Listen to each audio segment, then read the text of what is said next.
All right, everybody. Welcome to another episode of Psycho's Platters, always powered by coffee each and every time. That's right. This one here, I got this one in Marble, Arkansas. What a name for a town!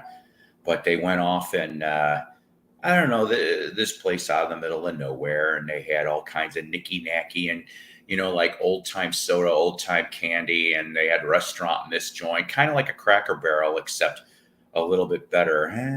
And so that's where I ended up getting this about maybe a year and a half back. I just got done watching the tail end of Rachel's broadcast. I didn't know that she was going to be on. I should be getting used to these people's shooting schedules, right?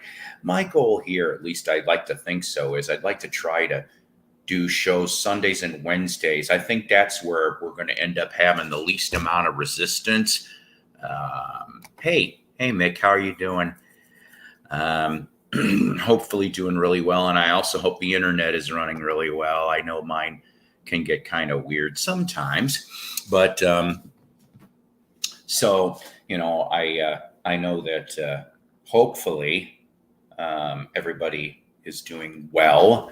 All things considered, we had a cold snap here.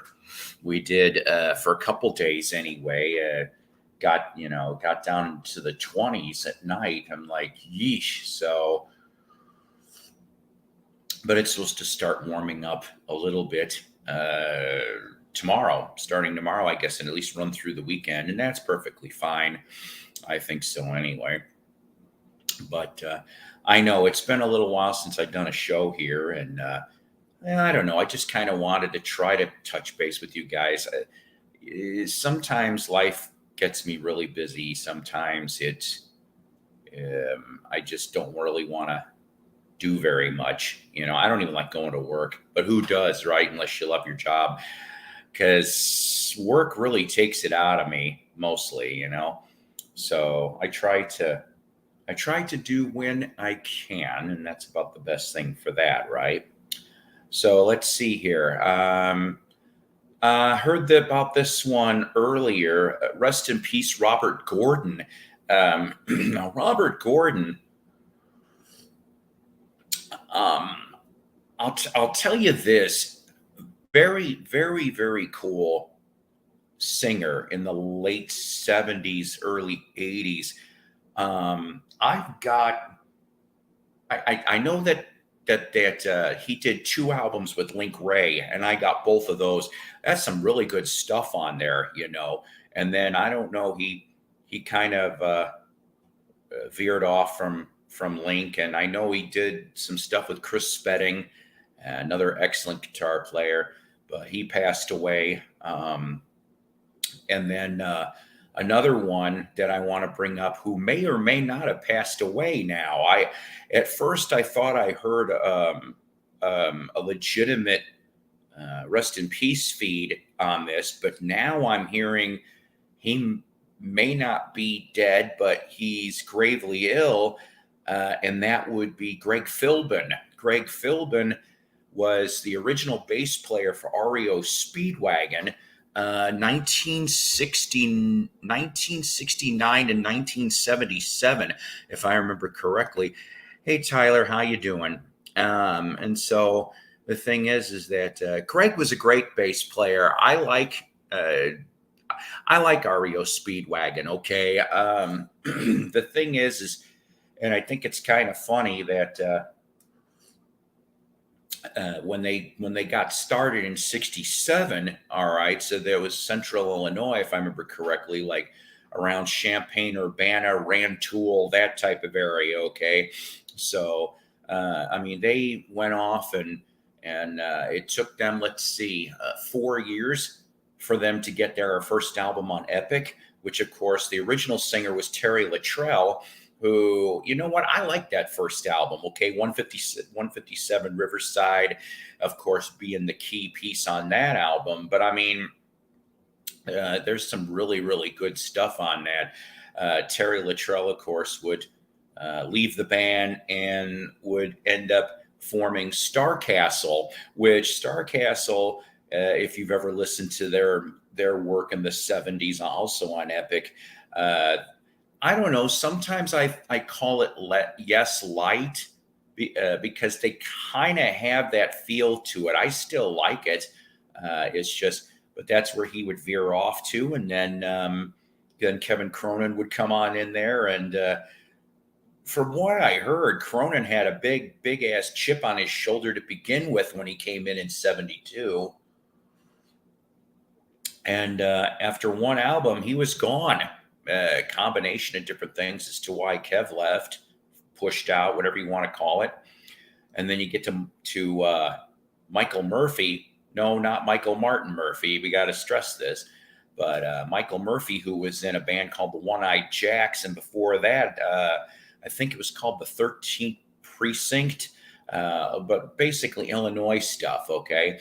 But he ends up taking over for Kevin Cronin for several years, and you know what? Not real bad. The albums didn't do really well, but I mean, you get the original "Riding the Storm Out," which I'm actually used to hearing that in my head, if you know, over the live one that came out with Kevin singing on it. But Greg was there from the first album all the way to REO 2, I think it was. No, not REO 2. REO, it was called. That was the one with that very strange, goofy cover. It looked like cowhide. I'm going, ugh, really, guys? You just, I don't know. It seemed like REO was known for some shitty album cover work, okay? And like I said, I'm a fan, but I'm like, ugh. I mean, that one's one. The other one that I'm thinking of coming, oh, you can't tune a piano, but you can tune a fish. That is such a cheesy ass, ugly album cover. Okay, it's like, all right, I get the joke, but I'm like, ugh. And then, oh God, the 1987 album, I think it's called As You Know It. I think that's the one after Wheels Are Turning, which Wheels Are Turning is like the last decent REO album that ever came out, with I Don't Want to Know and One Lonely Night and all other kind of stuff. But yeah, so Greg Philbin was on all that, all of the stuff up to the live album in '77, which that double album is an excellent stop point, you know, before Bruce Hall came in and for Tune a Piano. So like I said, not sure if Greg has passed on or not. I'm not trying to push anybody into the grave here, kids, but I just know that he's critically ill is the last thing I heard. So that's what we got going. Let's see here. Also, continued prayers to Steve Boone from the Love and Spoonful. He's starting to recover. That's really good. And same for James Burton, who ended up also having to be hospitalized, but he's getting better too. So let's see here. What we got going? There's a beer we sell at the store called Oreo Speedway. No, and the hour oh boy. Oreo Speedwagon, huh? Well, you know, yeah. I guess if anybody attempted to shoplift that beer, they'd be taking it on the run, huh? Too early, too late for the puns. Good evening. Just try. Hey, you know what? Thanks for popping on in, Novus Nick. Like I said, it's a middle-aged fat guy yapping here with the big mouth, but it's music. It's fun. We talk about all kinds of things. We go off and do things. I do want to mention one last time here, because I mentioned it in the last episode, and I want to mention it again to Record Collector News. This is the newest issue, to my knowledge anyway, of Elton John. If you're in the California area, of course, especially SoCal, you'll dig Record Collector News. But yeah, Jim Kaplan, I just want to give him a shout out for the excellent issues that he sent me. and lots of interesting articles. Got record stores and stuff like that. You even get music puzzles. I mean, hey, I'm a sucker for that kind of stuff. I'll tell you that. That is for sure. Oh yes, thank you, Tyler. Peter Asher. If I remember correctly, emergency brain surgery. I'm not sure if I'm right on that, but yes, Peter Asher in our prayers too. Um, hey, Jeff, how you doing? So, but yeah, like I said, I thought I'd come on here for at least a little while. And but Oreo Speedwagon, huh? Hmm. Um, I I I met Kevin Cronin once back in, oh shit, I can't remember when it was. I want to say near mid 2000s. Okay, and he was a nice guy. I'm not knocking Cronin. It's just that, I'll tell you this. Okay, their best years, all right, were when Gary Richrath was there up until 1989, and I guess from what I read, he was even tired of the bullshit. And and the thing is, like I said, I didn't like that album. I think it's called "As You Like It" or whatever. The one "In My Dreams," I think was the name of the single on that, and then they ended up with REO the Hit with "Here with Me." That was, I think, the last top 40 single, maybe last top 20 single. But yeah, Alan Gratzer and Rich Rath would be gone shortly after that release. So, I mean, I don't know. It's too bad. I mean, let's face it. How many people out there, show of hands, had a copy of High Infidelity from 1980? I did. I love that album. I thought that album was pretty damn good, to be honest with you. I mean, I like that one. A lot of people go off and say Good Trouble was a good album. And there's some songs on there I like, but I seem to like High Infidelity better than Good Trouble. Or, like I said, Wheels Are Turning would be another one I'd really be listening to on that one. So I didn't get very much in the fines department this week. It was pretty scarce, whatever you want to call it. Trying to think here. What did I find? I got half excited because I found the damn record jacket and not the album. What was it? Uh, Music Machines Talk Talk, or Turn on the what? Was that the name of the first album? Was Talk Talk? I could not. I'm like going, oh my, and yeah, not the wrong fucking record in it. I'm like, bitch. That, believe it or not, over the years, that's maybe the second time that I've come across that album cover in the wild.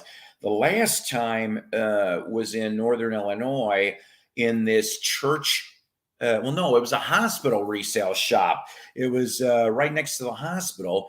And so help me, I found that album. I found The Seeds. I found Napoleon the 14th. They're coming to take me away. Ha ha. The LPs, none of the right records. I'm like, son of a bitch. Hey, Dwayne, how you doing? And so the thing is that I ended up getting a couple CDs. That's pretty much all I got out of this. How many people here are King's X fans? Anybody have King's X fans? One of the prides of Springfield, Springfield, Missouri. Excuse me. I cannot talk today. But several of the members of this band were former members of Petra. That's right. One of my favorite classic Christian rock bands. But I found a copy of a beautiful minty of Tapehead off of Metal Blade Records. Yeah, right. King's X never got enough due. Seriously. I found out that King's X performed in the town that I lived in Crystal Lake, Illinois. It was 2001 or 2002. They showed up and did a tour. I didn't find out about it until after the fact, but from what I'm told, uh, there, there wasn't even 100 people. I'm like, what? And the tickets were decently priced, and I'm like, only 100 people. That's an injustice. And then, so I know that this band puts out a lot more Christian albums, okay? But in the 90s, these guys had a hit or two on regular radio. This one here, signed by the band. Oh my God, I can't even read what year this came out. I feel so stupid. But the album is called Christmas Songs, Jars of Clay. Yes, I know it's personalized, but I don't give a shit. 50 cents a piece. I'm not going to let something like this just go sit there. It's not going to happen. So, finding Jars of Clay, finding King's X, pretty good stuff. I found a book. I'm not going to get it, but it's a book about it's autobiography of Rod Carew, which one of my favorite '70s baseball players. Minnesota Twins, California Angels. That was his big thing. Oh boy. So let's see. I started out with 10 people and now it's down to 3. Is there some other broadcast that happened right after Rachel's? I'm just curious about this. So, I'll drop an invite if anybody wants to come on. That'd be beautiful for a little bit. The most I think I'll stay on here is about 90 minutes. That sounds about right. It's all I ever really feel like doing anymore anyway. For that bit, you know how that goes. So I thought that I would go off and show you some things that are going to be leaving my domicile this weekend, because I'm going to turn these over to my son, my oldest son, Mike, so that maybe he can have better luck at selling these. But I'm going to show you some really old school 78s. It's not everything that I've got, but it's a bunch. I had a lot more, but I sold some over the last year. I had some more jazz stuff, and things like that. But I thought maybe I would indulge you guys for a bit. I've got jazz, I've got rock and roll and stuff like that. Now, the almighty 78s, ladies and gentlemen, they all got started around the 1880s. I almost said 1980s, see? But in the 1880s, that was your main format of music, of course. If you had a good old Edison player, you got one song per side. After that, it would be 2 songs, 1 song on each side.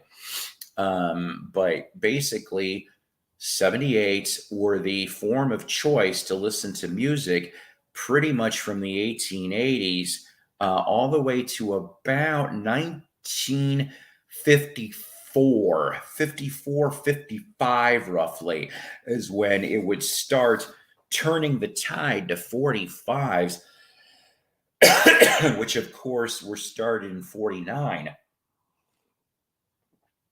But so you'd go off and you'd flip. So I'm not saying that things are more plentiful on 78s, but most likely that is really the case. But either way, sometimes depending on the shellac, on the record company who made it, sometimes the 78s sound better than the 45s for back then. Okay. Well, if I remember correctly, I want to say it was about 1955, 56, roughly, is when finally the 45s started to outnumber the sales of the 78s. Okay. And so I want to say that after 1957, these any 78s that were on the marketplace were kind of scarce. You weren't finding this stuff as much anymore. And examples, for example, 1958 releases for Elvis. Okay, if I remember correctly, wear your ring around my neck one night and don't. Very, very hard to find those on 78s. Not impossible, mind you, but very hard to find on 78s. And they go for decent bucks. Now you start hitting okay, so like after 58, all right, 59, when you're getting into 59, it's almost non-existent, but it's kind of funny because a lot of the Chicago area labels, okay, so chess, checker, VJ, you know, that kind of stuff, okay. I'm saying okay a lot today. That's all right. If you're having a drinking game, have a shot every time. No, you'll die of alcohol poisoning. Okay. So, but the 59 and the 60 releases, all right, are awesome if you can find them, but they are tough. I have I have held jeez. I've held one 1960 chess in my hands. I don't have it, but uh, yeah, by 1960, by the end of 60, I would say 78s were gone from the U.S. marketplace. Now, Europe, there's a different story on this, okay, and around the world. I know, like for example, in Canada, uh, 59 was pretty much the phase out.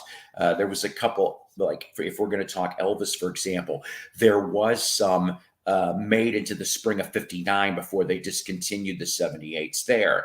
Um, and then other examples, after 1960, there were Beatles on 78s. That's right. And I'm not talking about just the summertime one that they recorded in the phone booth in late 60, when it really was John Paul George and well, Ringo and another member from Rory Storm. That was on a 78. But yes, and that's where I'm getting to in my long-windedness, Tyler. There, and I wish I knew the source about this because I saw an article. I think it was an article. I could be wrong on that.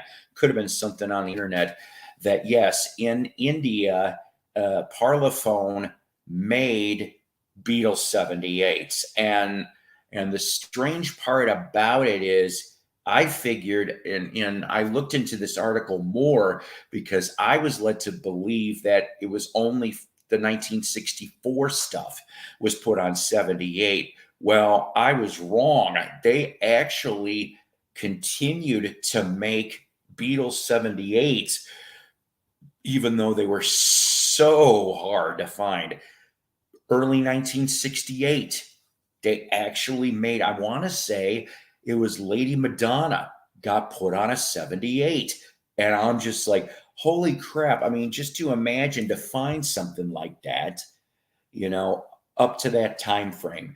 But in generality, by 60, 61, most of the marketplaces didn't have these things anymore. And they're really fun, to tell you the truth. I have a horror story. I said horror. Um, this is one of the three stories that I always will kick my ass on. Okay. Let me put this down a second. So this story goes, I'm going to say, oh God, sometime between 1998 and 2000. Okay. That's when I remember this story due to a certain personal thing that happened. So yeah, not somewhere between 98 and 2000. Um, I went to a nursing home garage sale. It was an indoor garage sale, and it was around this time of year, believe it or not. And it was in Williams Bay, Wisconsin. Okay, that's where I went, Williams Bay, Wisconsin. And there was this big cardboard box on a table, and half of those 78s, I don't know why I didn't get them. I should have got them. It said 10 cents a piece for the 78. Okay. Half of that box was Paramount labels. Now, before you start screaming at the screen, it wasn't blues because I knew about Paramount blues. All right. These were all gospel on Paramount. Well, I didn't put two and two together that chances are that these Paramount Gospel 78s were Black Gospel 78s. Now, I'm just describing, is what I'm doing, okay? And there's been some very cool Black Gospel, all right? For example, the Soul Stirrers on Specialty, okay? You're talking Sam Cooke, and a bunch of other cool people were on that. The Dixie Hummingbirds on Peacock, all right, which I have an LP from Dixie Hummingbirds on Peacock from the 50s. But I just didn't put two and two together, all right? And I left them there. That was my damn mistake. And I'm kicking myself. I will always kick myself because Lord knows, A, how great they might have sounded, which I bet they did, and B, what the value on those things probably were. They did not look beat up, but they were not minty either. I remember that. And so I would say probably about between 10 and 15 78 on the Paramount label. Yeah.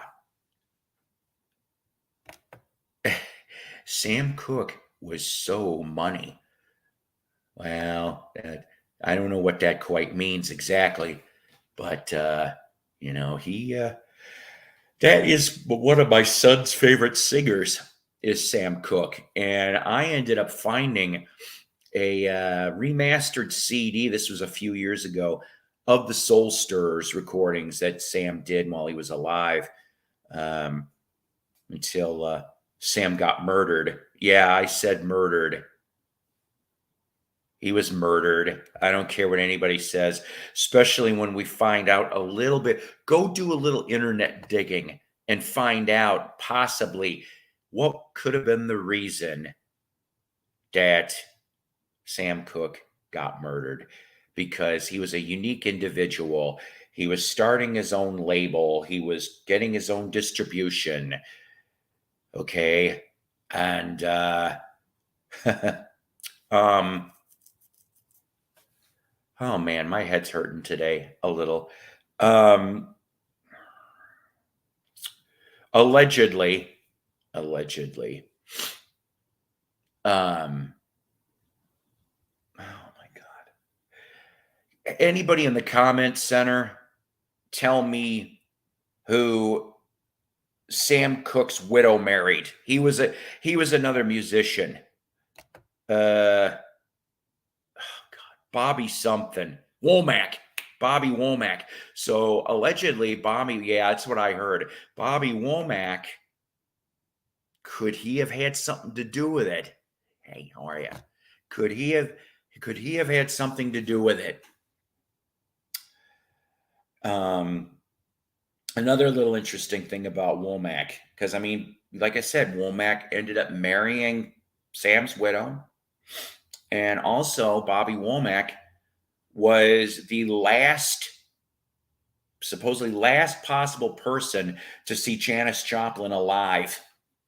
How about that for some strange occurrences? Oh God, yeah, yeah. That's right. You're telling me. I forgot about that with those big ass heavy tone arms. I mean, shit. Yeah, yeah. That would be about 2 pounds, wouldn't it? And yeah, well, it's not many anymore. Especially. Hope you're doing okay.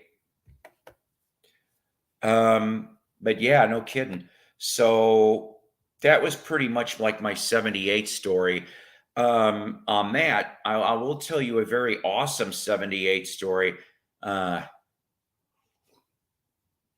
Oh yeah, Bobby Gentry. Shannon was talking about Bobby Gentry yesterday or the day before. It must have been the day before. So um, this story goes back to 20 years ago. So around 2002. So I'm working electronics. I was electronics department manager over at my Walmart that I worked at. Okay, and the door greeter, she comes up to me and says, "I heard that you collect records," and I said, "Well, actually, yes, I do, ma'am."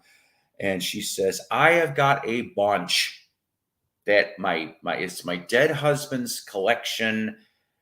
I don't really want it anymore. Will you please come and take it off of my hands?"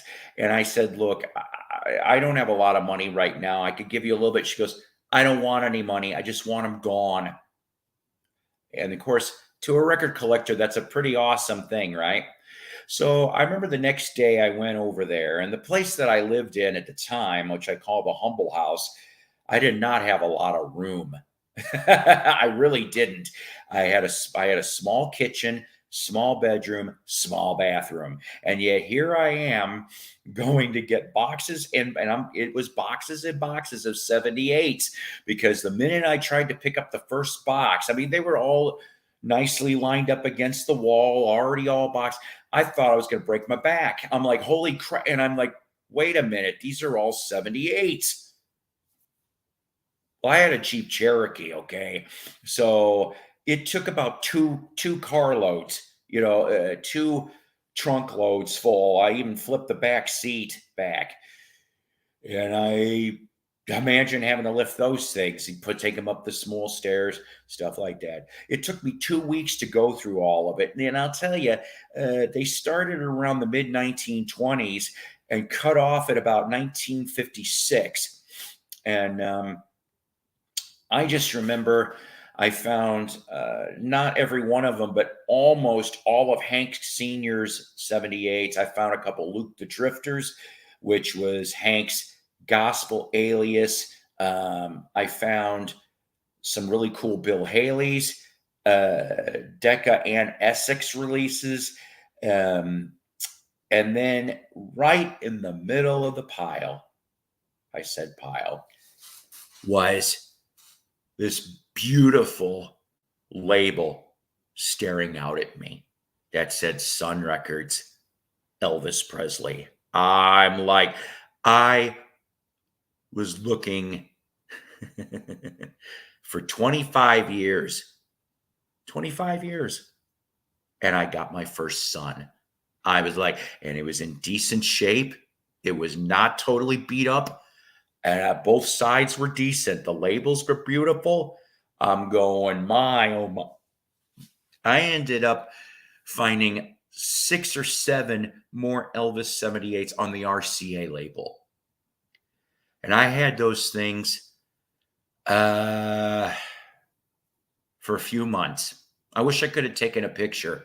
And the Sun, by the way, was the last one. It was the 5th Sun single. Okay, the most plentiful of all of the Elvis Suns in a 78 or 45 form. So you're talking late 55, if I remember correctly, for that. And I ended up selling the Elvis. I had to. I needed money. I was in the middle of a divorce. I was trying to figure out how I was going to make it. You know, much as I love records, records has helped me in my time of need when I needed to sell the stuff I don't listen to. I give away a lot of stuff too, but I do have to sell some stuff. But that's my 78 story. So what do I got? As you're like, just shut up, psycho, and show us some things. Okay, so on Manor Records, I think this is jazz, I'm guessing. Ben Ventura and the Bop City Five, Cold Cuts. Yes. Now, Manor, if I remember correctly, was one of the labels that had, I'm thinking either Louis Armstrong or Dizzy Gillespie for that. Um, which, I'm still thinking about, I'm going back up to Cassville this weekend, and I think I may go torture the person with the 78s. Well, look, it is shenanigans. Hi. Hey, how's it going down there? Well, it's up here. It's up, Yeah. not. Yeah. I don't know. I don't. Might be level. It's, I don't Ozark. know. There you go. There's a bunch of dogs and a lot of wood, man. A lot of wood and tin. There's nothing wrong with that. No, we all need wood in our lives. You said wood. A lot of it apparently came from the same tree. That's a big ass tree.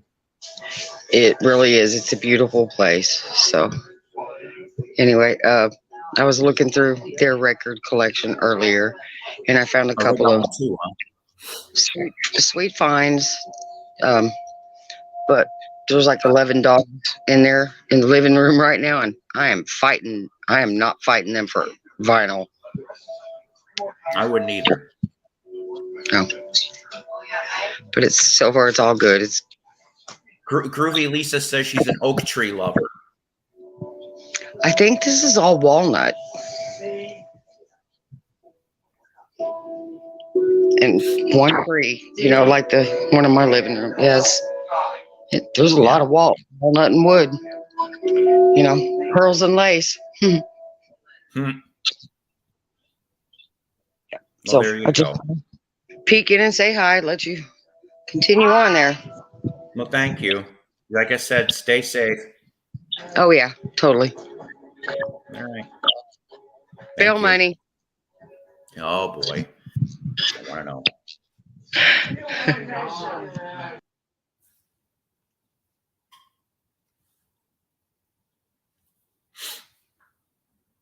Anyways, so let's see. If I remember correctly, Errol Garner is also kind of jazz as well. But I found White Label Promo on Columbia for Errol Garner. Let's see. This next one here on Discovery, based out of Hollywood, California. Sansu Strut with Ben Pollock and his Pick a Rib Boys.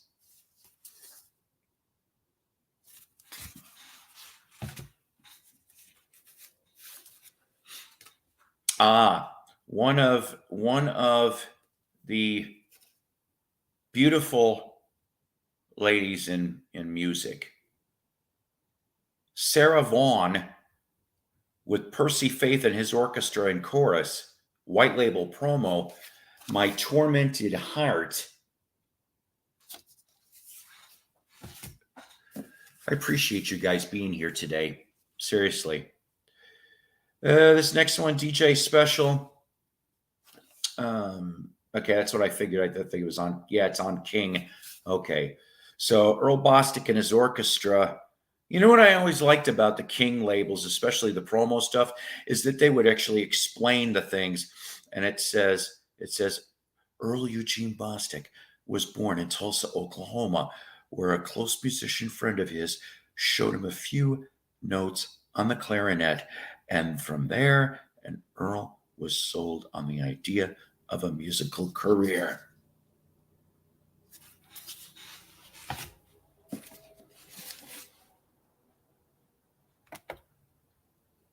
Yes. Actually, I'm going to tell you, this is kind of funny. You bring up Bob Wills. It's no secret that I live in Rogers, Arkansas. Okay, that's where I live in Northwest Arkansas. Rogers, Arkansas. After the Texas Playboys. Well, actually, I take that back. I think one of them was still a Texas Playboy when he moved to Rogers, but the other one, I think, moved to Rogers after Because if I remember correctly, Bob Wills died in 74. All right. 74, I think. But Leon McAuliffe, I hope I'm pronouncing that right. Leon McAuliffe was one of the guitarists in Bob Wills's band. And he lived here, I think, till the end of his days. 75, thank you. Okay. I knew I was half close, but I wasn't sure.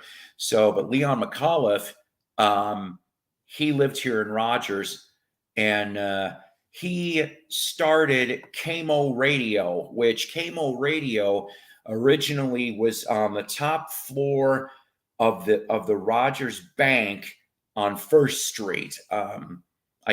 Obviously none of that's there anymore, but Leon had that. And then for the life of me, I cannot remember, but the other band member started a music store in downtown. It was on Second Street, but of course, both of those members have passed away.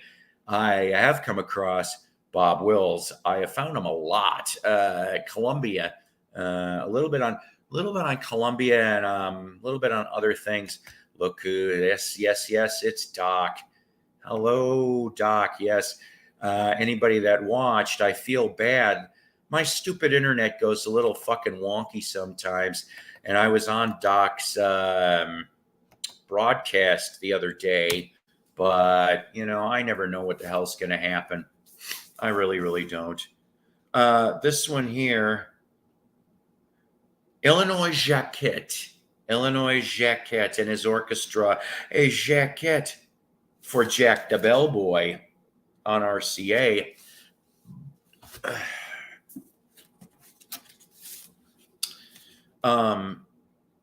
Flip Phillips, This Can't Be Love. Flip was a jazz pianist. I cannot even read the little fine print. This next one here on Mercury, it's Norman Granz, Jazz at the Philharmonic. With, I could see Illinois Jacquet, Flip Phillips.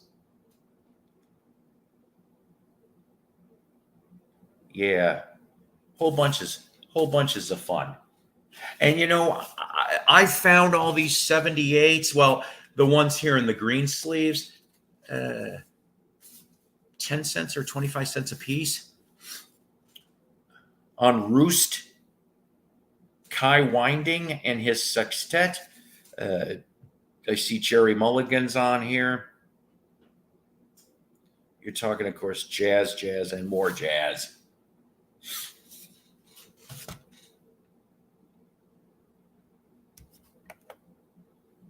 Turkey, Texas, huh? That's funny. Nobody can read the fine print, but yeah, no kidding. Yeah, you're right on that. We're gonna blame Doc, huh? Okay. Yeah, he uses use the jamming device. I was related to bass player's son, Lansford. I never met him, but my dad inherited the old German stand-up bass he used.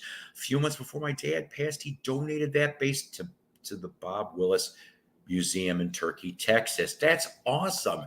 That is an awesome story. And an awesome thing for your dad to do. Yep, Ida Red. I do know that much. Ida Red. Hey, Traba, how are you? Just showing some 78s. I thought I'd show these before they literally will disappear Sunday when I take these up to my son so he can do what he can with them. Roosevelt Sykes. Bop de Bip on RCA. These I thought were kind of cool, and they come with little picture sleeves. They're 10-inch. And I'm a big 10-inch record. But volume 1 here of Mercury Hit Parade, front and back. You got, of course, the Crew Cuts, one of the coolest Canadian um, vocalist bands, if you will. The Gaylords are on here too. Definitely. That's volume 1. And of course, volume 2, you just got it in red. Same pretty much lineup on that little bit. But the crew cuts on this one a little more. They got Kokomo and Earth Angel, they do. Kind of neat. Kind of neat on that. All right, so let's see. Oh, look who's here. First it was Shenanigans. Now we've got Doc. Who is Shenanigans? It was Shannon. You missed her. She was on here a little bit ago. Oh, no. Oh. Poop. Oh, well. But I see you've been on for 45 minutes. You're probably almost done, right?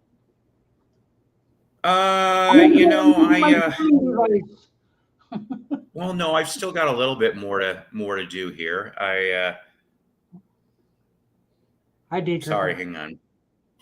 Yeah, right. So how you doing? Just got home from visiting my mother.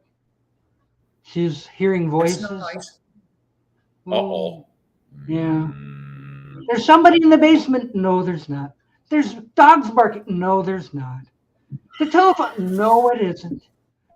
So, wow. Jeez. Home now. So she's gone delusional. I know.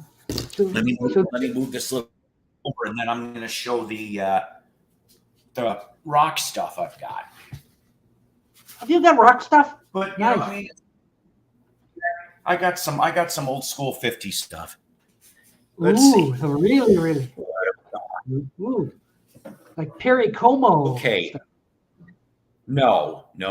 I had a Lucy Faith backing Sarah Vaughan. I showed earlier a white label, but so I have been told that this label variety is the true press, the true first press of Bill Haley's Rock Around the Clock.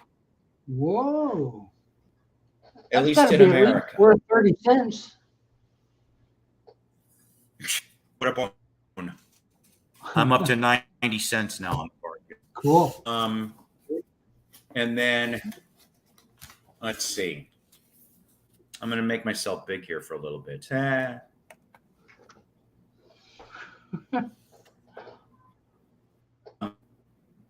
couldn't believe I found this sucker a long time ago on Peacock. Big Mama Thornton's Hog Dog.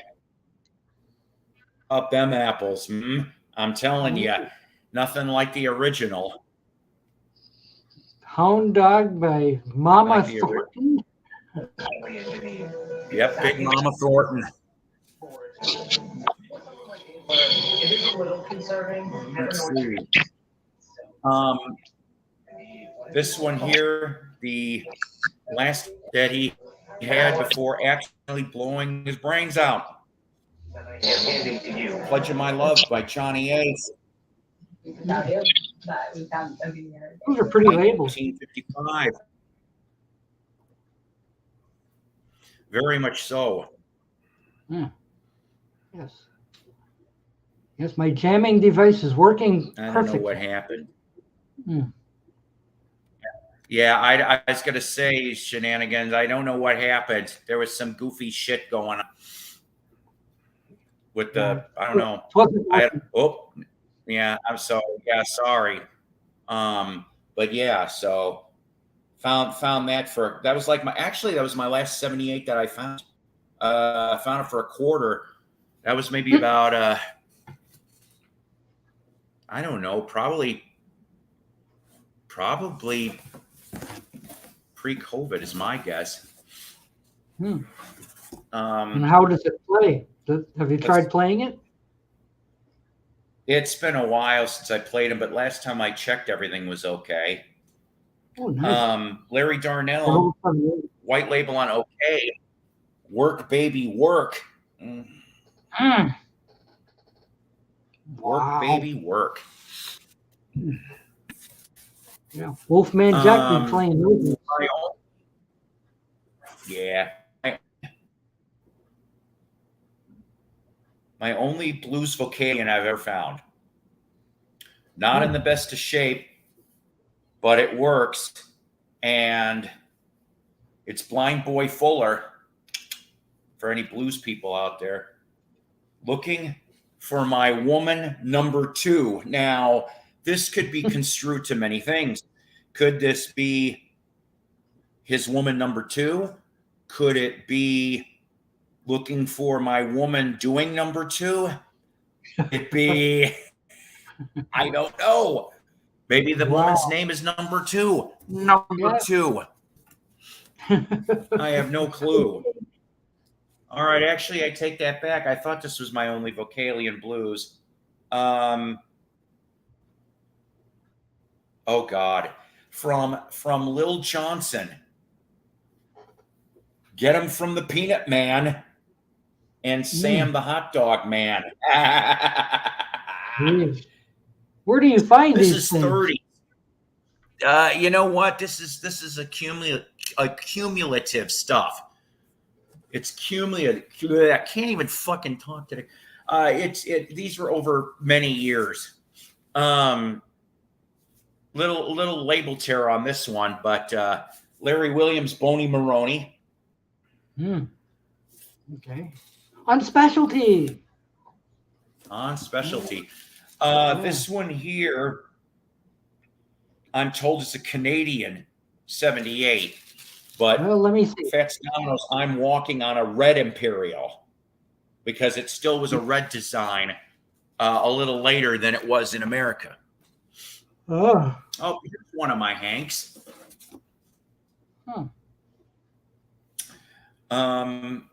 May You Never Be Alone. Boy, from look Hank at Williams that. Sr. I know, right? That's like ancient. Tommy Edwards from 58. It's All in the Game. Always liked that song. So smooth vocals. 78. Whoa. It's all in the game. Let's see. Classic blues, R&B. On Federal, the Dominoes, 60-Minute Man. Ooh. 60-Minute Man. Oh. Those should be in a museum. How many did you get? I've got a bunch. It just looks Now, like all the Atlantic label stuff that I've got, I actually found in one place that no longer exists. They used to have this huge junk shop. It used to be a big dollar store back in the 60s, 70s, and then by the 90s, this lady took over the junk shop, and I remember looking in the corner one day and found a big pile of 78s. Yes, I said pile. And half of them were Atlantic label. I'm like, holy crap, man, I grabbed them all. Ooh. Quarter apiece. Couldn't pass them up. I'll take them all. Ivory Joe Hunter on Atlantic. Yeah. Beautiful stuff, too. Beautiful. You checked all their condition and, before I mean, they're not too beat up. I don't know why I have this, but I do. George Hamilton IV, A Rose and a Baby Ruth. ABC Paramount. That's hilarious. I've never seen that label like that. Yeah, no, not with the logos and stuff. On Deluxe, Bazoom, I Need Your Lovin' by the Charms. Oh, nice. On Deluxe Records. On Deluxe. Here's another Atlantic. This one here, Please Don't Go from the Cardinals. This is I think early 50s, because originally it was Yellow Atlantic, and I've seen some Yellow Atlantic, more 45s than 78s, but they exist. Here's a nice good one. Excuse me, I answer the phone. Okay. The Everly Brothers, All I Have to Do Is Dream, along with Claudette. Very nice double-sided hit. Spam call.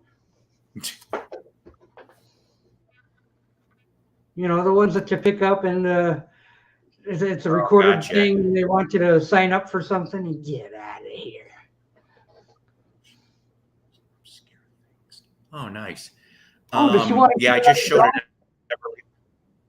I just showed an Everletters 78. All you have to do is dream. That's right. 13 Women was the original A side. Stop saying pile. Unless you're doing it like Mike. Sergeant Carter. Pile. Mike, doing okay. Okay. I'm sticking with you, Jimmy Bowen on roulette.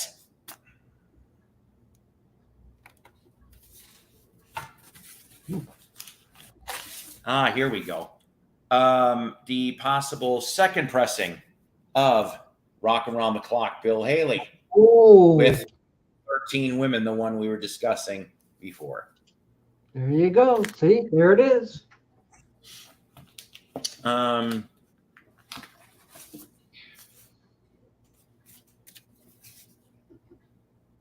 Harold the Nutmeg Story Untold. Beautiful labels for most of this stuff. All found in a pile. Paul Anka's Diana. Ooh, now there's a fancy ABC Paramount. Yep. Mm. And, here we go. This one, unfortunately, has a slight chip at the edge, but it still plays. Bill Haley and the Saddlemen on Essex. Rocking Chair to the Moon. Whoa! Can only imagine what that sounds like.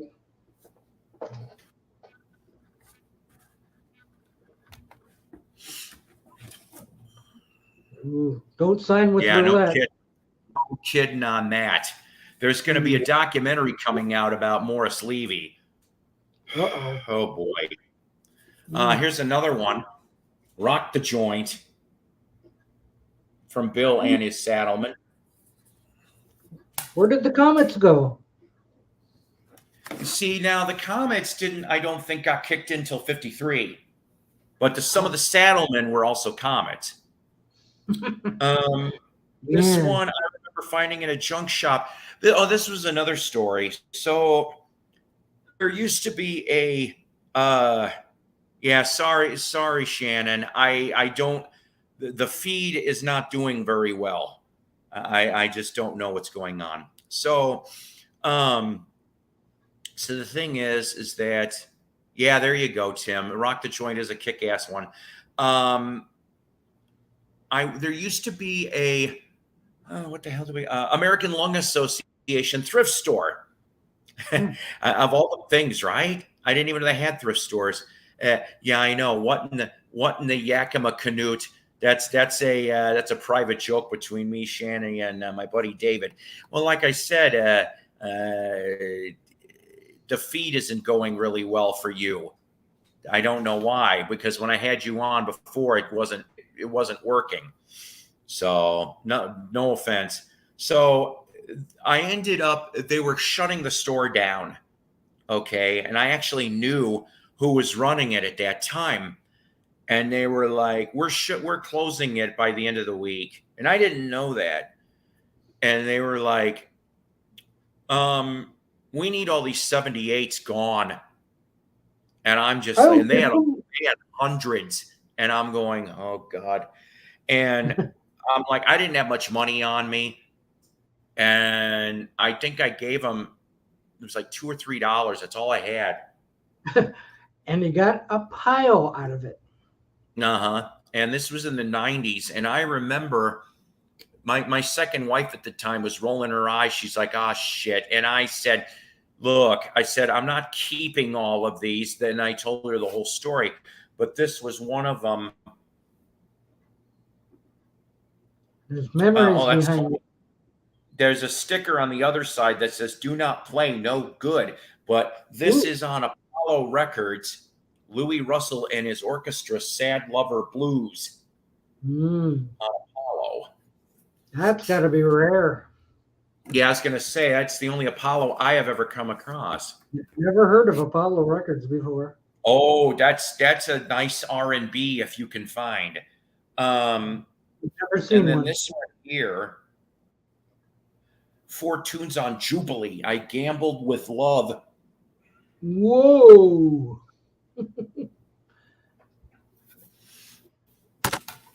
They could be I from just other don't. countries. I don't have a player. I just don't, and it's like I am not gonna probably get into this really.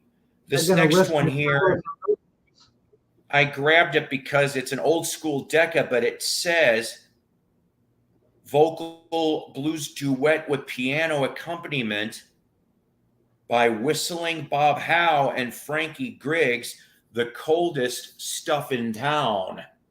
Mhm. That's got to be hot. And then I guess the last one I have here, another blues singing with piano, bass, and guitar. Georgia White, Daddy Let Me Lay It On Ya. Ooh. Backed with When My Love Comes Down. So yeah.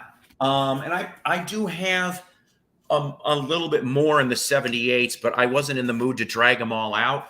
But I can tell you that the other stuff that I've got, I don't know how well you know your R&B and blues and a cappella groups, but I found a bunch on National and Columbia with the white label promos from the Ravens, which were very popular in the late 40s to the mid 50s.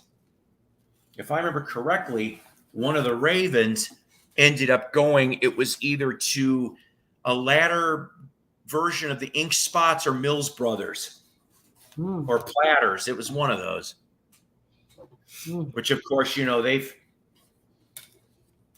gone off and I don't know how many versions of that there was. Let's see here. Do you have any Bill Monroe on Decca? No, I don't. You think you're funny. Or because I mean, I wouldn't trust a Crosley for anything. Anything. I usually use Fisher Price. Fisher Price, there you go.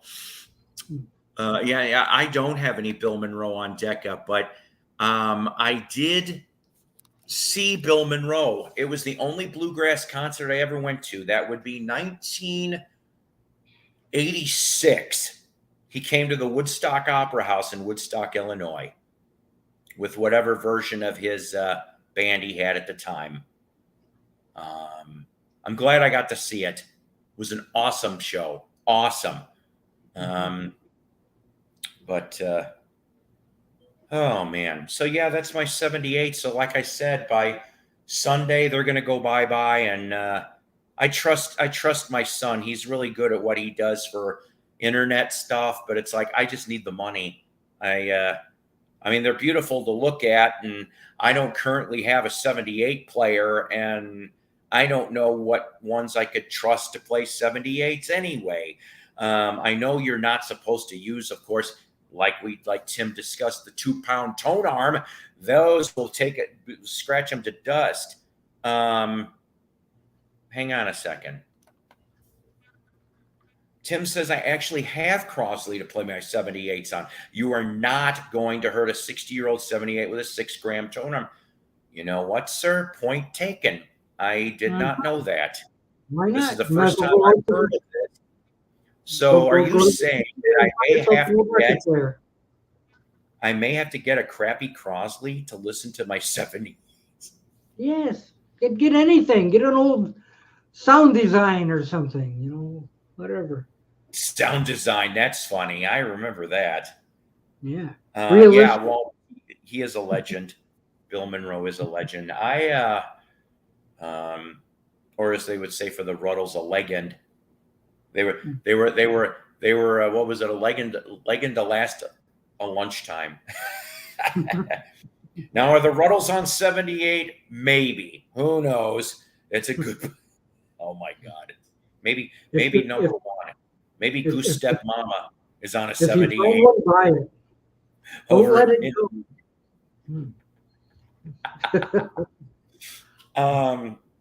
yeah, that's all the record stuff I was going to show. Anyway, let me get another cup of coffee. Have you found anything this last week or two? Oh, I've got a bunch of stuff from Robert P. Picked up on last weekend. Nice. Yeah. But Tim is out there, and he's kind of admonishing me a little bit on one of my buys. Why?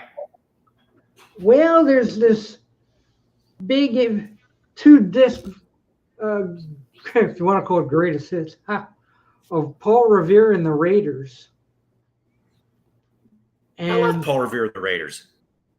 Well, they're okay, but I never thought highly of them in the first place. And I watched Pop Goes to 60s, I don't know, 3 weeks ago or whenever it was, and he did a 2-parter. Am I on the phone? No. Whatever. Yeah, and anyway, he had done a 2-parter on Paul Revere and the Raiders, and I'm like, oh, yeah, I should get some of that. And he even held it up at the end. Whoops. That this is what you got to go get. You got to go find this. And I found it on eBay for $6. It's got a ton of tracks on it. Mm-hmm. And when I got to listen to it, I know, Tim, the Raiders are great. I kind of like, no, I don't really think so. Or else they would have had more hits than they did. Like they only had like 6 hits, and some of them like barely scratched the top 30s or so. So they weren't all that good, in my estimation. See, like, the singles are what they're really good for. Okay, now yeah, but aside from Hungry and Kicks and stuff like that, they started off doing a garage rock. You know, they're doing the Louie Louie and junk like that.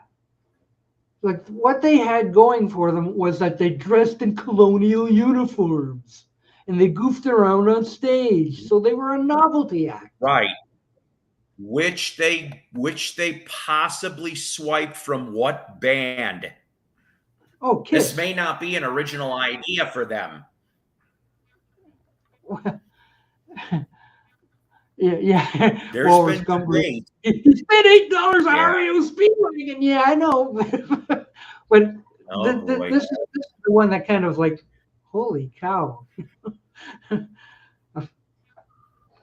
Listen to. There's a good possibility that they could have swiped from New Colony 6, because New Colony 6, I think it was 63 or 64, is when they started with the war outfits. So did Paul Revere copy New Colony 6, or is it the other way around? Who knows? Hard to say. My favorite Paul Revere and the Raiders. I looked it up. I thought I saw like 6. I love Kicks. I love Good Thing. Yeah. I like The Great Airplane Strike. That one. I just love. I can't read. There's a bunch that one I like. I like. Okay. I like when they briefly turned bubblegum pop. Oh yes. Which I thought it was the Archies. Let Me and Cinderella Sunshine. I love Cinderella. Hang on a second. Sorry, I'm slow to thought today. I'm slow on everything today. Unfortunately. Okay. My technical difficulties have plagued me in this broadcast. There's all your goodies. Yeah, I want to end up getting that. I want to get that CD, but there's another one that oh god, it's a 3 CD, I think, Not focusing. that Columbia Yeah. put out. And then It looks better. the other one I would get is a little pricey, but it's also I don't know if it's out of print or they cranked it back up again. It's in 1972 the Raiders put out Country Wine. That was the last album they put out on Columbia, okay? Okay. But it was Raven Records out of Australia put this out on CD, and it was called Country Wine Plus. What they did was because after 72, Columbia was signed, or Raiders were signed to Columbia through 75. And so contractually, the label, could have got out of it early and just paid money, but instead they went and put out a single or two every year through 75. And some of them are kind of different, to tell you the truth. But starting with Powder Blue Mercedes, I love that damn song. That one's a really good one. That one should have been a bigger hit, and it wasn't. I think it languished around 90 on the Billboard. And I'm like, that should have been a better one. But you see, by 72, 73, nobody gave a shit about Paul Revere and the Raiders. Now, they could have tried to reinvent themselves. They would have lasted, and Love Music is another one I like. I'm not even sure if they did a stock copy for that. That might have only been a white label promo, but that's an interesting track too. A little funky to it. Funky Raiders. They did try to get some funky to it themselves. Yeah. Yeah. And then it's like they didn't know what they wanted to be. Exactly. They were even doing boys' car songs. Like my Pontiac GTO, all this stuff. Like, what are they doing? See, here's the thing. So then, only maybe a year or two ago, I came across this. Somebody brought so there was two releases after that. Okay, so in late 75, this is very strange. So in late 75, there was a double album, and I found it at a church rummage room for 50 cents and bought the damn thing. It was 20th Century Records.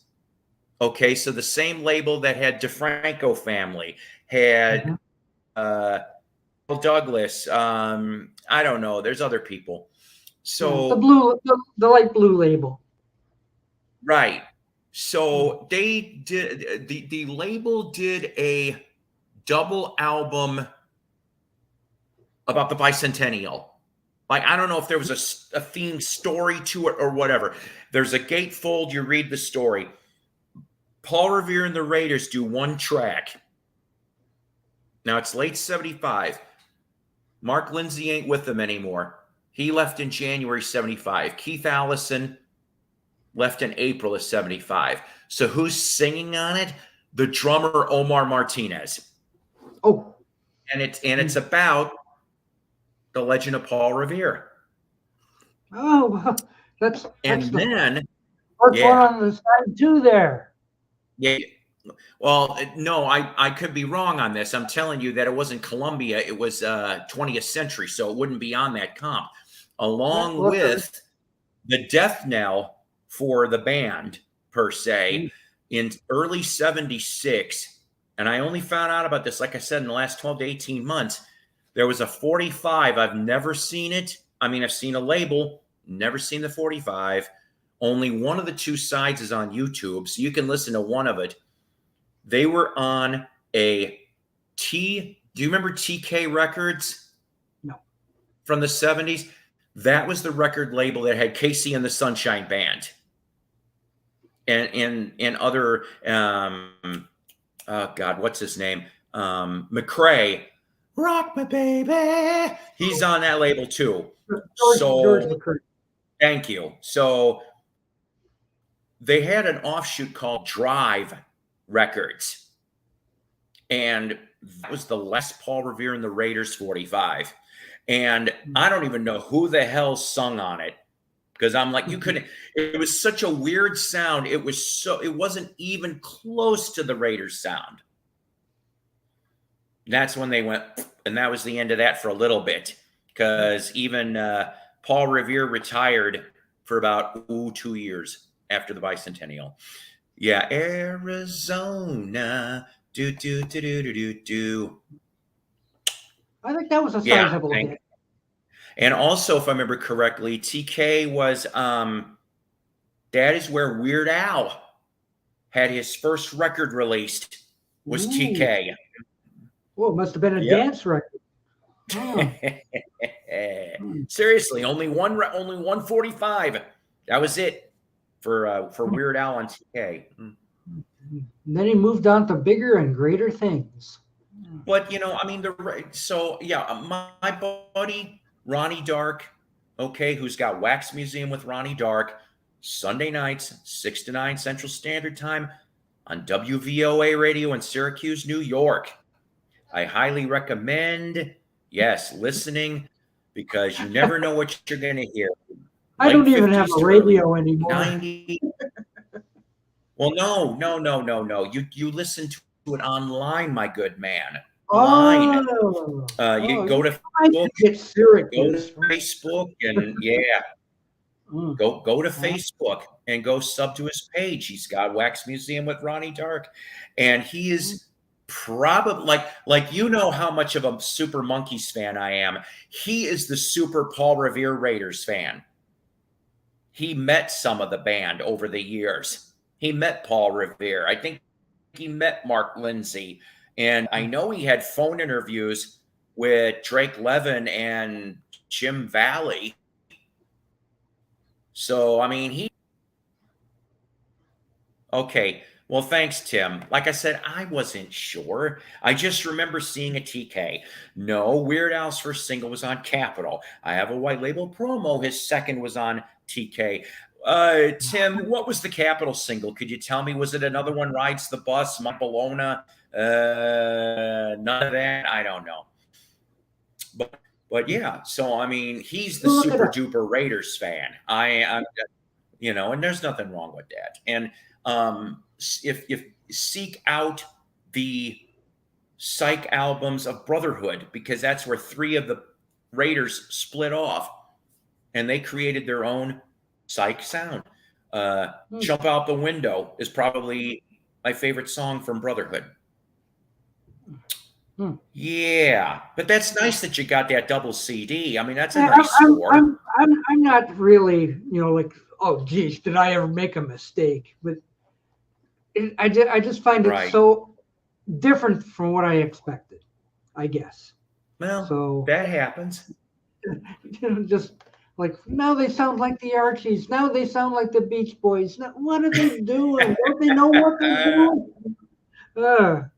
It's very varied, in what genre I guess they even want to do anything. What's Happy's Hippies contest? I may have to go look. I haven't done a contest response in a long time. I have an idea if I ever okay, My Bologna. Okay, good. Huh. Oh, both versions never released anywhere else. Oh, My Bologna. Rare. Pick that up if you see it. I have an idea what I'd like to do if I ever make it to 900 subs. You have to cheat and do serial videos. Yeah. I know. But I mean, I think it'd be interesting. Though my idea. Maybe we'll see. I don't know. Maybe somebody's done it before and I didn't realize it. I don't know. But will you share your idea? Really? Somebody will steal it. Somebody over here. Over there. Yeah. It don't really matter. Like I mentioned, what was it? I was on, I think it was last week, I was on Rachel's morning show. And they were talking about this whole new VC bit, which I'm like, look, you know, to me, it's like, I don't know about you, but like I said, I've been on for going to be 13 years coming soon, 13 Wow. years almost. And Hmm. when I started doing these videos, sure, it was like show and tell, but I threw the factoids out because I wanted people interested in that. Some people have actually said to me publicly and privately that I should do that stuff on occasion. I would love to go back and do that, but it's called time. I am so backlogged in review videos and things that I need to do.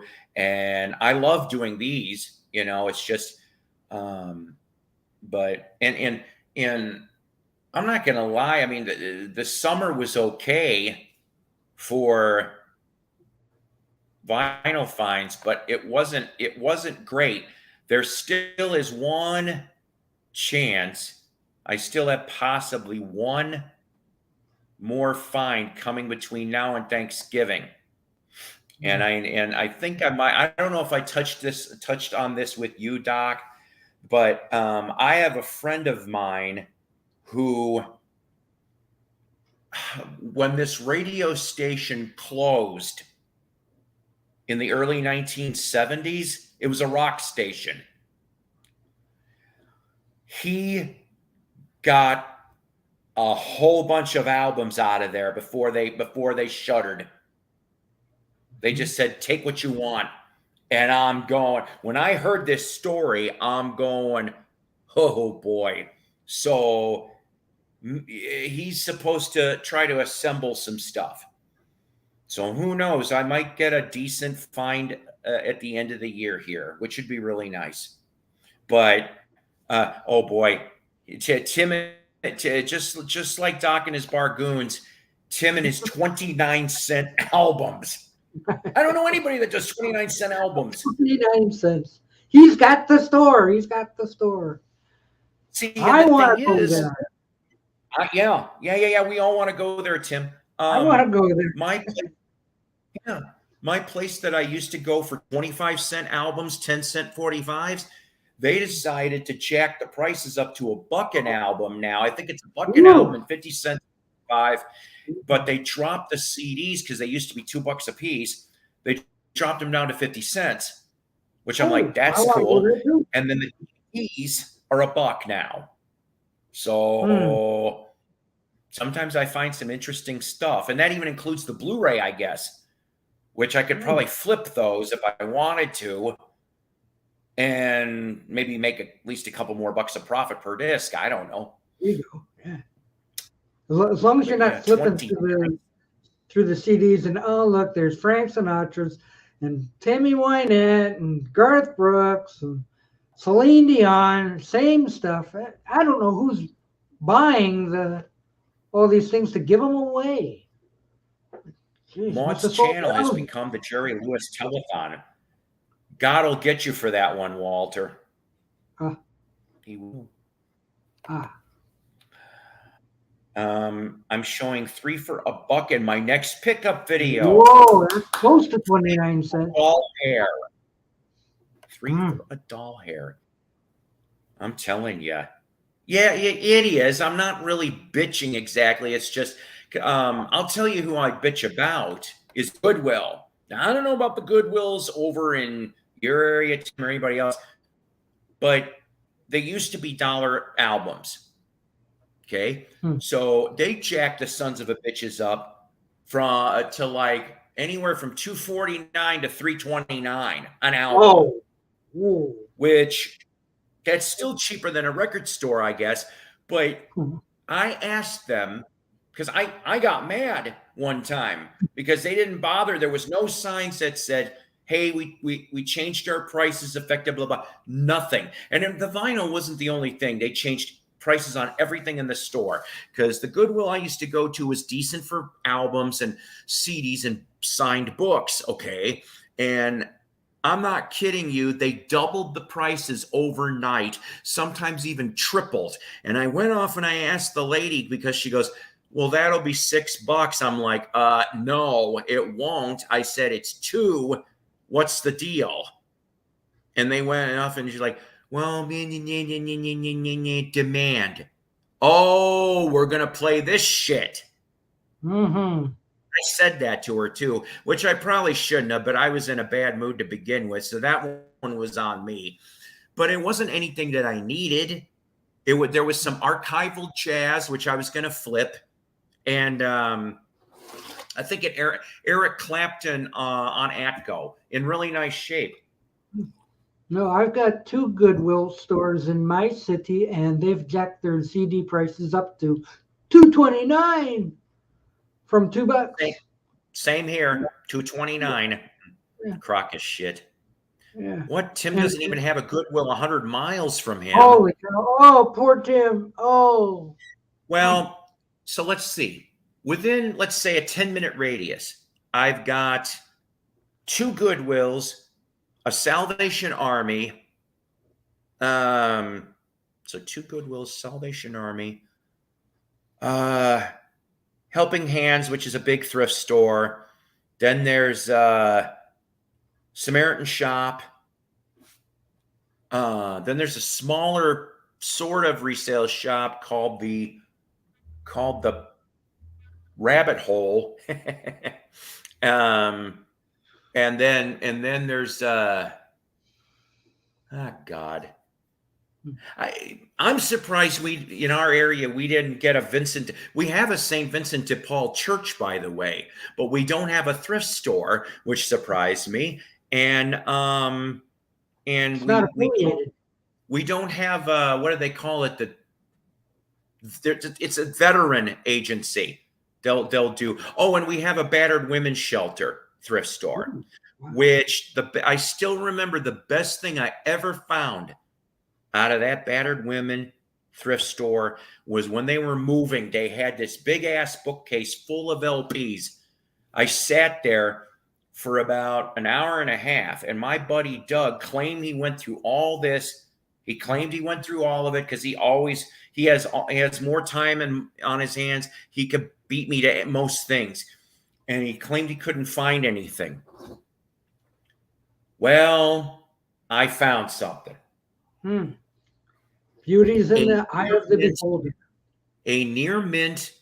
No, he kicked himself after I showed him what I found. Trust me, he finds more than I do. But sometimes he'll go 4 states in a day. Now I know you're sitting there going, how's that possible? Well, in Northwest Arkansas, you can hit Arkansas, Oklahoma, Missouri, and Kansas and do a run. The 4 corners in a day, if you time it right. So the thing is, for 10 cents a piece, every album was 10 cents. The CDs were 10 cents too. I think I bought $1 worth. And so I pulled out a near mint condition on Colpix from 1962, the official TV soundtrack to the Jetsons. Oh, get out. On vinyl? Yes, and I will try between now and my next broadcast to find it, and I will show it. I didn't even know it existed. Right? I didn't either. And at the time, now this is before Discogs. One of the price guides, and I know it's only a price guide, but the price guide had it for I think between $150 and $200. I'm going for this. Now I bet you Discogs has got it for 12 cents. But the point is, back then, I'm like, holy shit.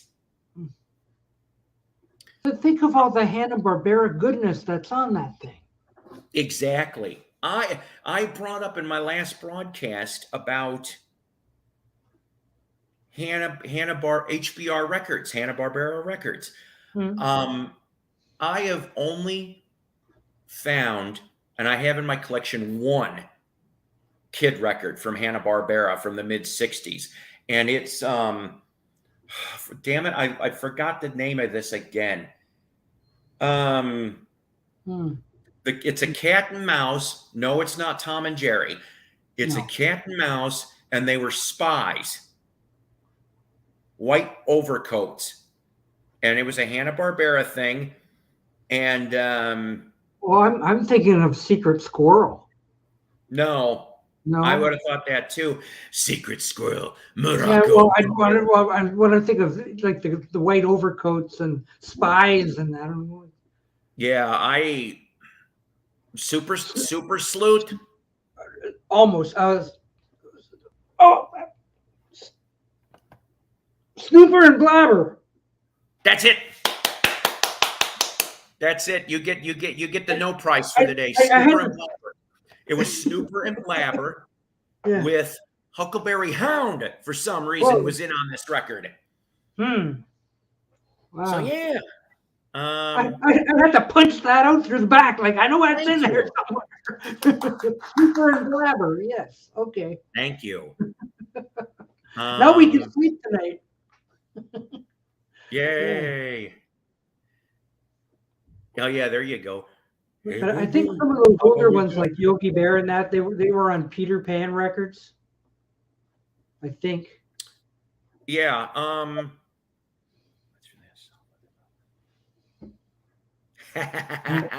Yeah, see. I had Dentures out. Richard Marx, songwriter, Red Hot Chili Peppers.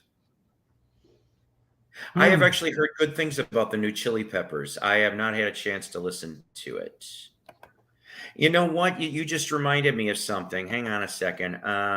I've got an album I'm going to show you, Doc. Speaking of Peter Pan records. Hang on. This was Peter Pan records used to come on colored vinyl. How cool is that? This is an album. It's a wonder that Beetle Brad doesn't have more Peter Pan records because they were thick too. You know, like they must have been 300 gram or something. Sorry, my legs are killing me today. My knee What's is going just on? so bad. Before I show you the Peter Pan, I'll show you. This is another one that was in.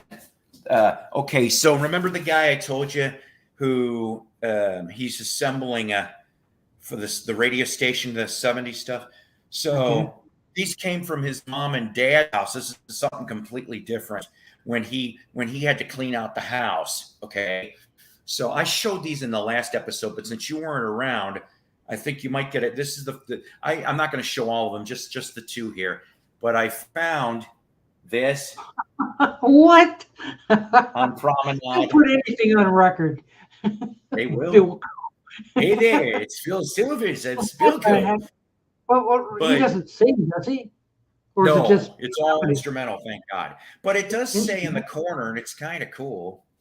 I can't read it really well, but it says Phil Silvers is Sergeant Bilko. And that's the little CBSI logo. Okay. From back then. That was 1962 for that. Yeah, but I just can't imagine Phil Silvers doing instrumentals. Yes. Yeah. Bilko. So this one here is from 64, if I remember correctly, on Peter Pan Records. The original TV adventures of Lariat Sam as seen daily on Captain Kangaroo, featuring Dayton Allen. What? So this was in there. This struck me as very odd, and I got these for nothing, just because he's a nice guy. So in this little blurb here, it says free gift enclosed. It was to be a puzzle or a connect the dots or some shit. Of course, that wasn't in there, but you don't expect it to be in there 58 years later. But so Dayton Allen was in Deputy Dog. He did a few voiceovers over the years. But when I saw that it said seen daily on Captain Kangaroo, I'm going, what the hell? I don't remember that. Well, I'll read this here. It says, Hang on, I got to do it in my radio I, voice. mu- I must I must I have love grew you. up on. I grew out of Captain Kangaroo by that time or something. I love you, 17 people here. Hang on a minute, Hello, all you because 17 people. I have to do that. Yeah, I don't have 239 like Rach can get. Anywho, so I got to do it in my radio voice. Ooh. Hmm. Hold on to your hats, boys and girls. Lariat Sam is coming into your home on this exciting record. You've seen and enjoyed Lariat Sam many times on the Captain Kangaroo TV show. As you know, Lariat Sam is a cowboy. In fact, he is the summation. There's a Scrabble word for you. A summation of all that is good in the Golden West, as opposed to the Golden Showers West, which is when it rains gold in the West. See what I did there? All right. He's fearless, not because he's stupid, but because he has tremendous self-confidence. His strength is as the strength of 10, because his heart is pure. Oh boy. He is not much of a talker, but he is a doer. He's a modest, punctual. I can't believe this. Modest, punctual, cleanly, by the way, cleanly, forgiving, shy, and is imbued. Now, remember, this is a kid's record. Like, the kids are going to know half these damn terms. And why are they using 12 letter words on a kid's record? Here it comes. With a great burning social responsibility. There's your 12 word. He has a wide open smile and and is the friendliest of cowboys. Oh, I bet. He accepts people at their word, even villains. Parentheses, the idea of someone fibbing never occurs to Sam. When some dastardly trick is perpetrated, these kids would never know this shit. That's a big word. On him. Yeah, he does not respond with anger, but merely sets about straightening things out. In Lariat Sam, there's a bit of... Oh, this is funny because here comes the description. In Lariat Sam, there is a bit of hairbreadth Harry, Gary Cooper, the skill of Tom Mix, and the enthusiasm of Jack Armstrong. The power of positive thinking is really Lariat Sam's biography. Now, it says... Other Peter Pan recordings offer many additional hours of listening pleasure. Like what, you ask? Mighty Mouse. Oh, yes. Deputy Dog. Spelled wrong, by the way. It's D-O-G. Oh, no. Dress Up and Dance. Dress Up and Dance. A musical visit to the treasure house, Captain Kangaroo. Sounds like they had a license. The Brothers Grimm. Yeah, the Best of the Brothers Grimm. There you go. Get some of the more violent, scary ones for them. And lastly, Sing a Song Incidents, which, considering that this was made in '64, it would obviously only go up to LBJ. That's it. That's all I had for Lariat. Wow. Yes, Jack Armstrong, the All-American Boy.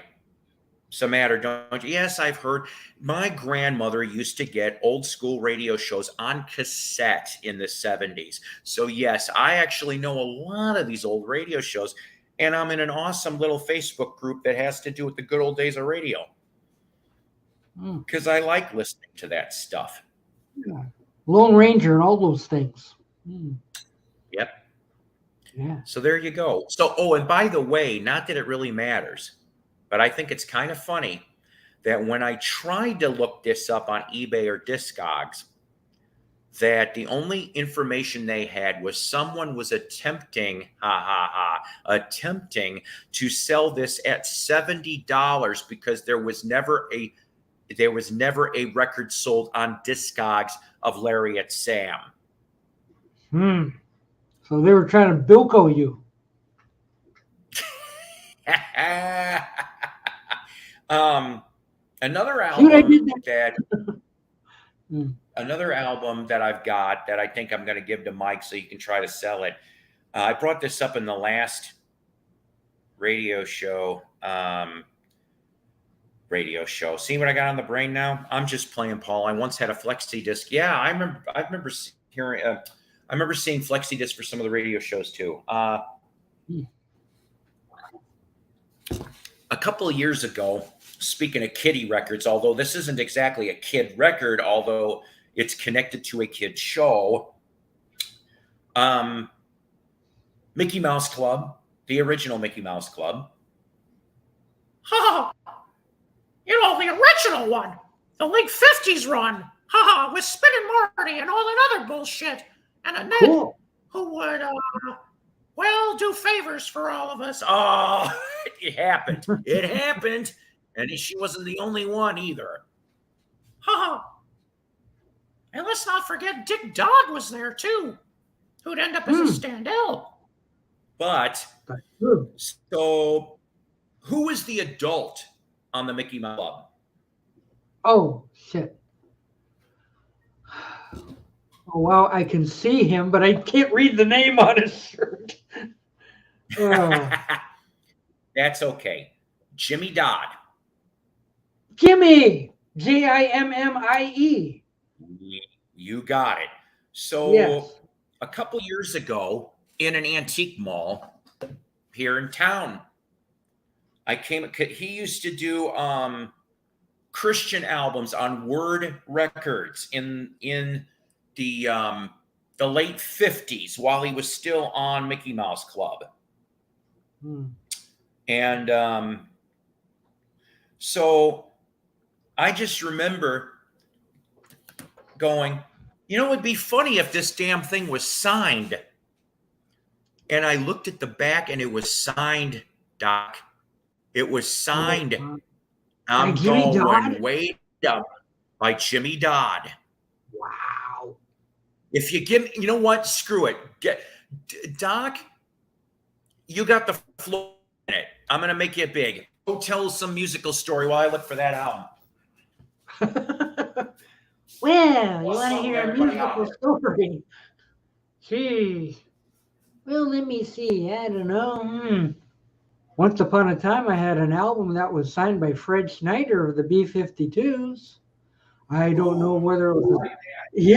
I don't know if it was his actual signature, but somebody had tossed it into one of the things, and I think I got it for 29 cents, and I got rid of it. I'm sort of like, nobody cares about Fred Schneider, do they? So I got rid of it. So, but, I know sometimes you kind of regret things. I could have framed it by now, so C'est la vie.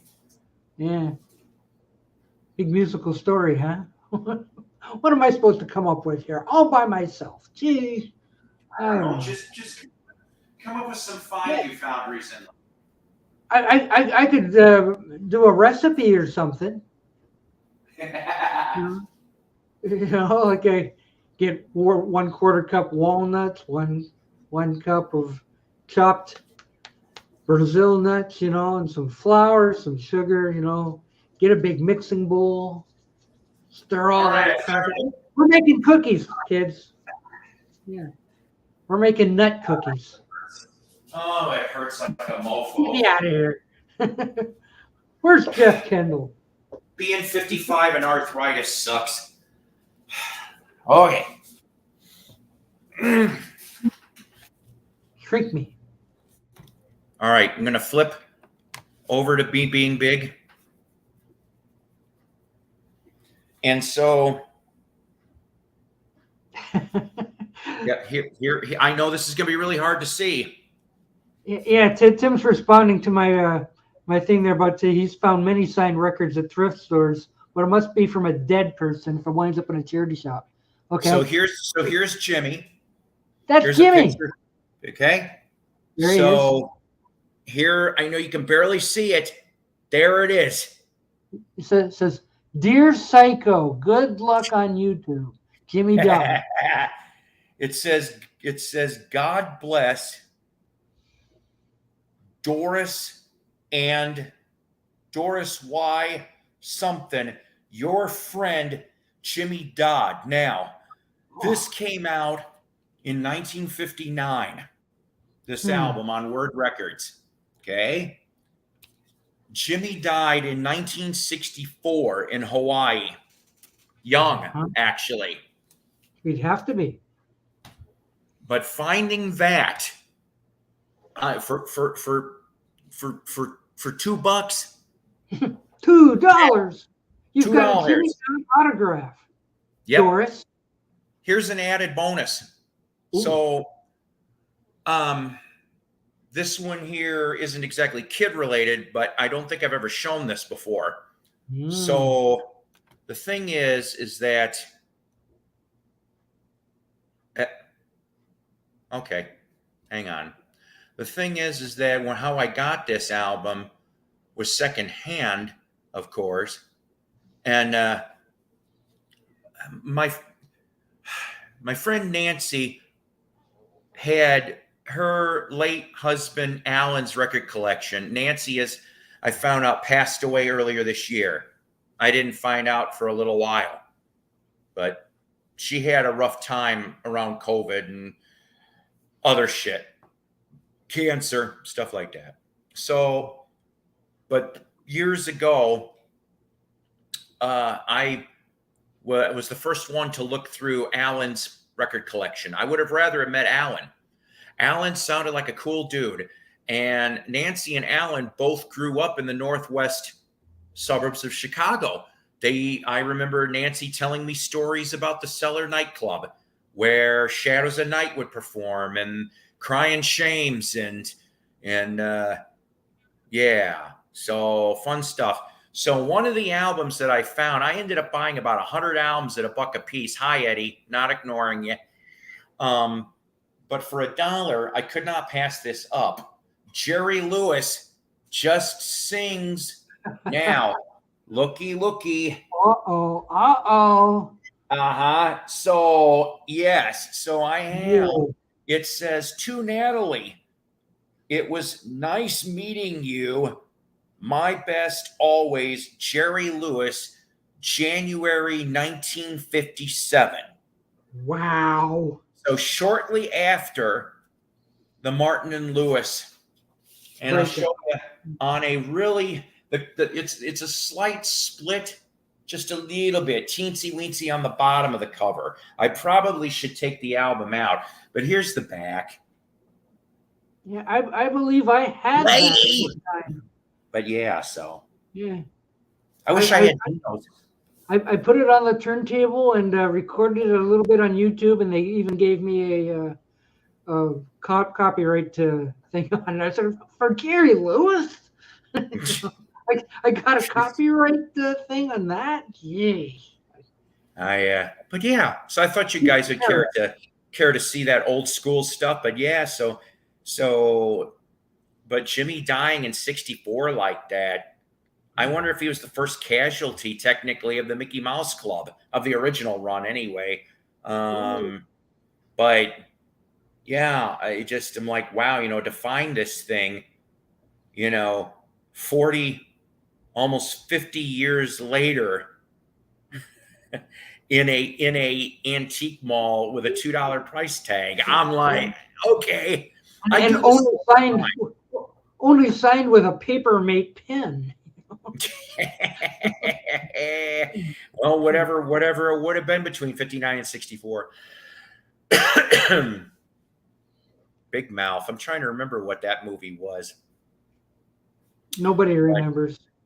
But lady, I like to do, this is what I do if I'm going to do that stuff. I go, Ribbleflavin.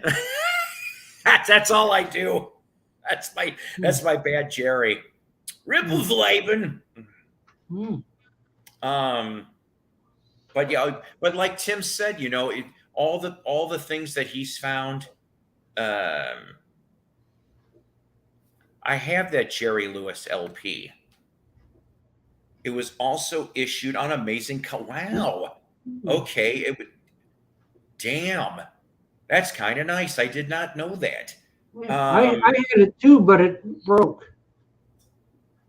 Damn. You know, like I think it fell and I stepped on it and I went, oops. Oh God. One of the cooler colored vinyl stories, of course, fantasy record LPs, they always came out pretty much colored vinyl.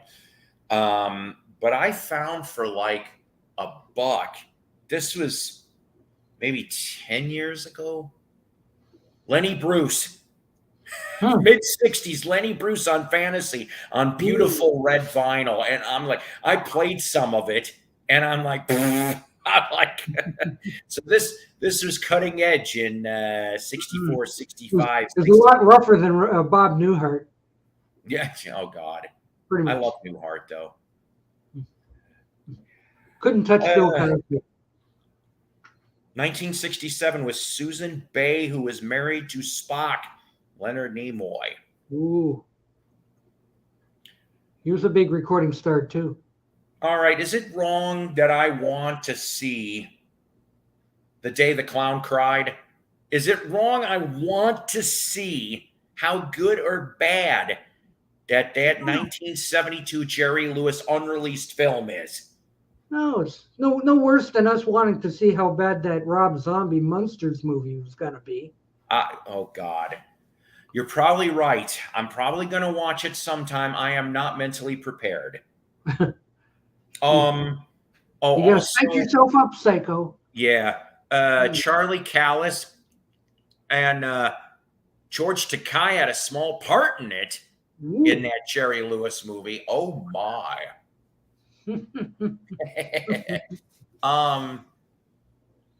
But I mean, yeah, okay. I don't understand why Jerry did that. You're talking World War II. He's a clown, Nazi Germany, concentration camp. And I know I'm spoiling it for everybody, but the end is because the kids were scared, he went in with the kids to the gas chamber and died. That's the end. I'm going, what dark shit is this? But I want to see it. There is something on YouTube. It's there was a Swiss, I think it was Swiss TV company did a short feature back then when he was filming it. So you see a little bit, a teensy weensy. And one of the ones, oh yes, I keep forgetting to pronounce it Takai. I'm sorry, Mike. Don't crucify me. So the thing is that Harry Shearer got to see it. He got to see it. What did Harry say? He really didn't. He traumatized. I think Jerry was still alive. That's why he didn't say anything. But supposedly there is supposed to be one showing in 2024 at the Library of Congress. We'll have a special airing, and that's it. And I'm like, you know what? I'm sorry. Yeah. So, Addams Family, 10 times better than the Munsters. We'll see. Both. I like both back then in the mid 60s, but I was an Addams guy, not a Munsters guy. What was it? This close to being an extra. Yeah, that close to being in an extra on a PBS. I think it was called Wonder World. It was a short film series on PBS. They were filming in Richmond, Illinois, which downtown Richmond is beautiful. It's like late 1800s look. Okay.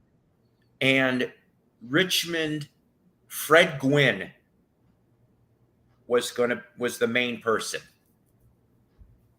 And they were looking for, and I'm like, I tried. That line was ridiculous. Choose me. Yeah, I would have loved. Yeah, I would have loved to have been a bit extra, like in the background for Fred Gwynn. I think that would have been great. I want to say It was These shortly pretzels are making me thirsty. Yeah, shortly after that, he passed away, if I remember correctly. But um,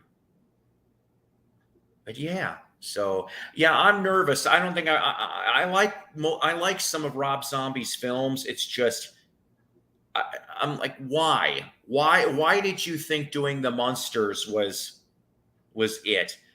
Does It was a anybody not? lifelong dream for him to do. Oh, He shit. was such a Munsters fan. He says, "I've got to bring the Munsters back for a new generation. I can do it. I will do it." And well, he did it all right, but mixed Uh-huh. results.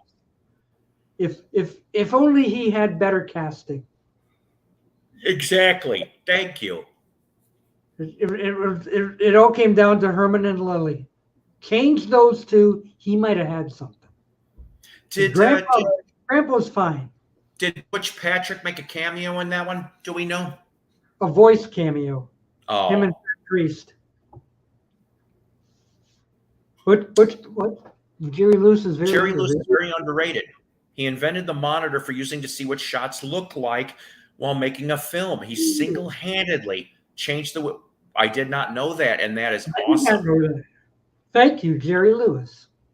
Paul, one time Charlie Chaplin went up to Jackie Coogan's wife and told her, "Remember, your husband is a genius." Wow.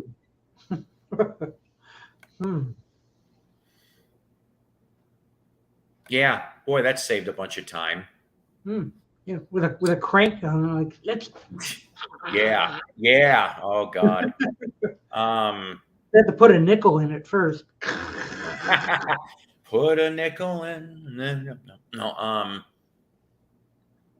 God, that almost reminds me. I was in some goofy antique mall, and they had, and you had to be 21 and over to look in this item. Oh,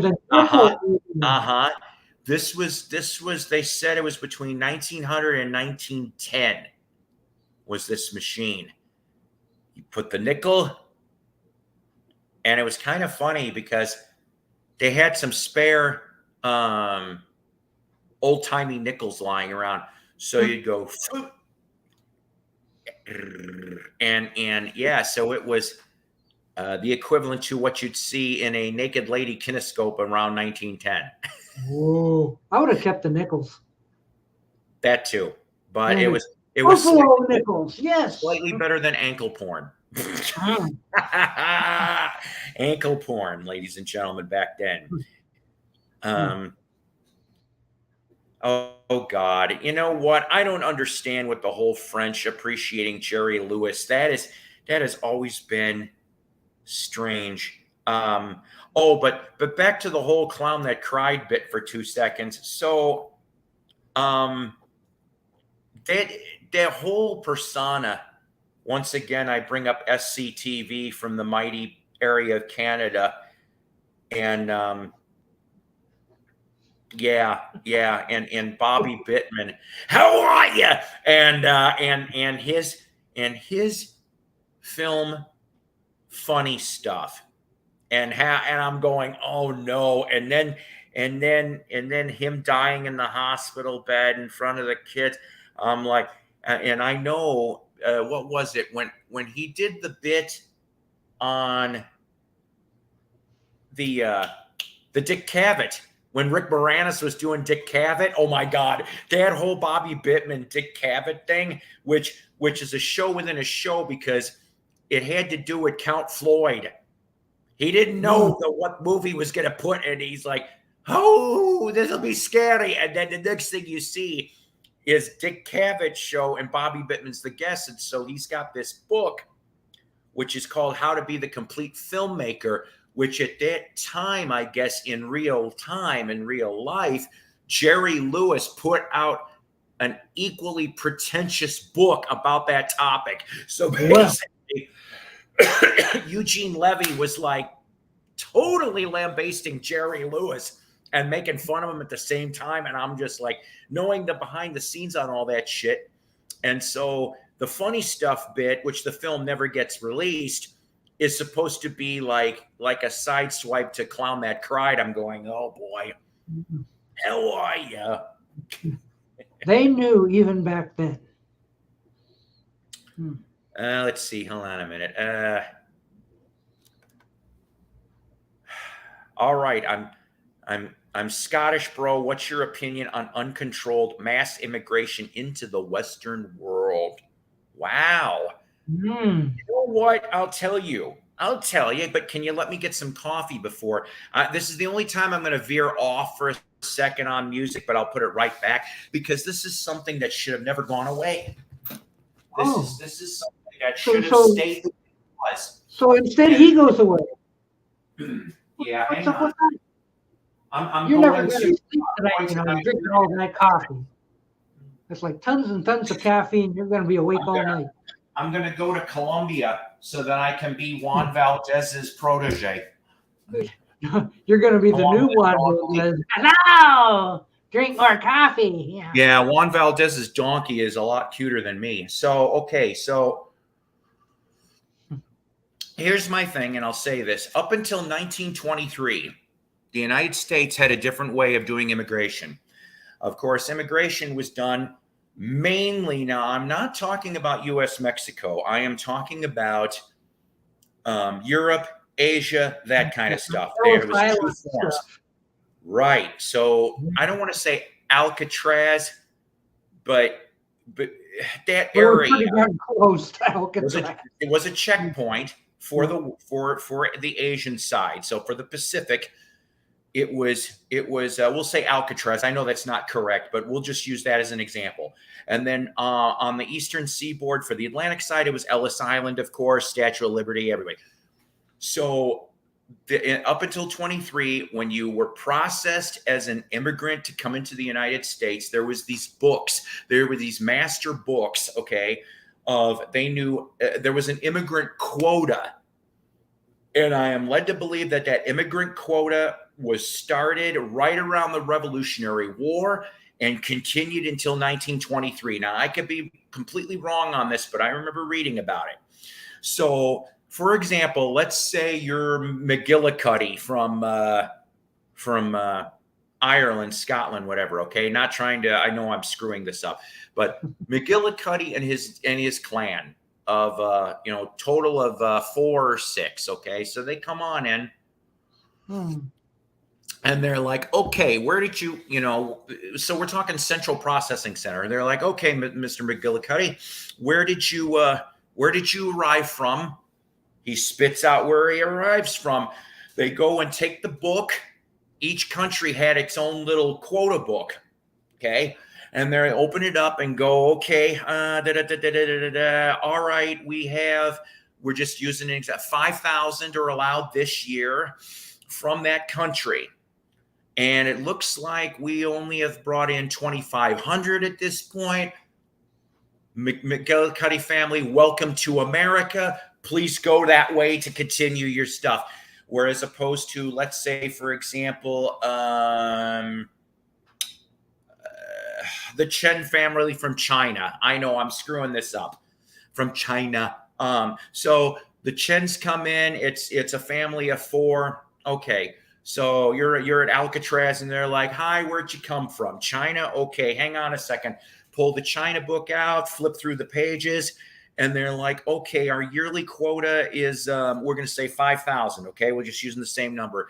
It appears we already got that quota weeks ago. So we're not going to be able to let you in. We're going to put you back on the boat to your mainland. You can try again after January 1st of next year. That's how it was done all the way till 1923. Why they killed it, I have no clue. They should have kept it that way. Now, obviously, I know they would have had to have updated it, okay? Because 1923, it was boats, right? Planes were really not a thing. So I understand that it's different now, but they could have still used a updated system. Am I making myself clear? I don't know. I don't know. I'm just an idiot. What can I say? So let's see. Yes, but I'll admit one of the most embarrassing was the Japanese internment camps, the Japanese American internment camps. You're right. Thank you. Like I said, I'm just trying to be honest, and I believe everybody should have a chance. I wish America would be great again. We should never have stopped being great. But the problem is that, and this isn't. I want to say this. It's not. Even though Biden's kind of making it worse, it wasn't Biden, wasn't Trump, wasn't all going all the way back. Kennedy, I thought, was the last great one we had. The last great one. Now, I'm not knocking Trump. I'm an independent. I'm on the fence on all of this stuff. I'm on the fence. Just telling you, I didn't drink any Kool-Aid. I believe in free thought and researching my candidates before I pull that. Well, they don't do polling voting levers anymore. Press your damn hanging Chad shit. That's all. I'm done. So he's a fence sitter. Yeah, I'm a fence sitter. I try not to get splinters. I try not to get splinters. Sits on flagpoles too, but okay, but wait a minute. Now I got that song from Harvey Danger. Flagpole sitter. Flagpole sitter. Da, da, da, da, da, da, da, da, yeah. Everything goes back to flagpole sitters. Yeah. Personally, I think we need to stop slowly replacing Western people, devout brothers and sister. You know what? This whole world is one sea of humanity. We are all different colors, religions, and any points of origin. I am a Christian. I'll admit it on here. I'm a Christian. I may not be a great Christian. I screw up a lot, but we all do. But I'll say this. I'd like to think truthfully in my heart, my cold, dead, black heart. No, in my heart, I have tried to keep an open mind, okay, to other people. Now, I'll tell you what pisses me off. Stupidity. I hate stupidity. Common sense is a rare currency. Common sense used to be common. It's not. Not no more. Not no more. That's why we get people blocking the sidewalk when I'm trying to walk down it. Like, hey, here's somebody trying to walk. Doesn't matter. I'm not moving. So I gotta go walk in the street to get around them. See now because no common courtesy for us senior citizens. Exactly, but because you said that, now the monkey song "My Share of the Sidewalk" just came to my mind. Thanks a bunch. Let's see. Indigenous people are different from indigenous Africans, though, in different values and way of life. Well, yes, every area has got its own culture and values. You're correct. There's many factors to that. That I know this sounds like a sociology lesson. That's really what it needs to be, but that is what it is. Every part of the world is different, and that's what makes it so colorful. It's just the 1% in the world keep abusing the other 99. Personally, I do not like the word minority. I don't like the word minority. It should be humankind. We're all humans. We all bleed the same. We're all humans. Okay. Now, if the fucking Martians come after us, that's God.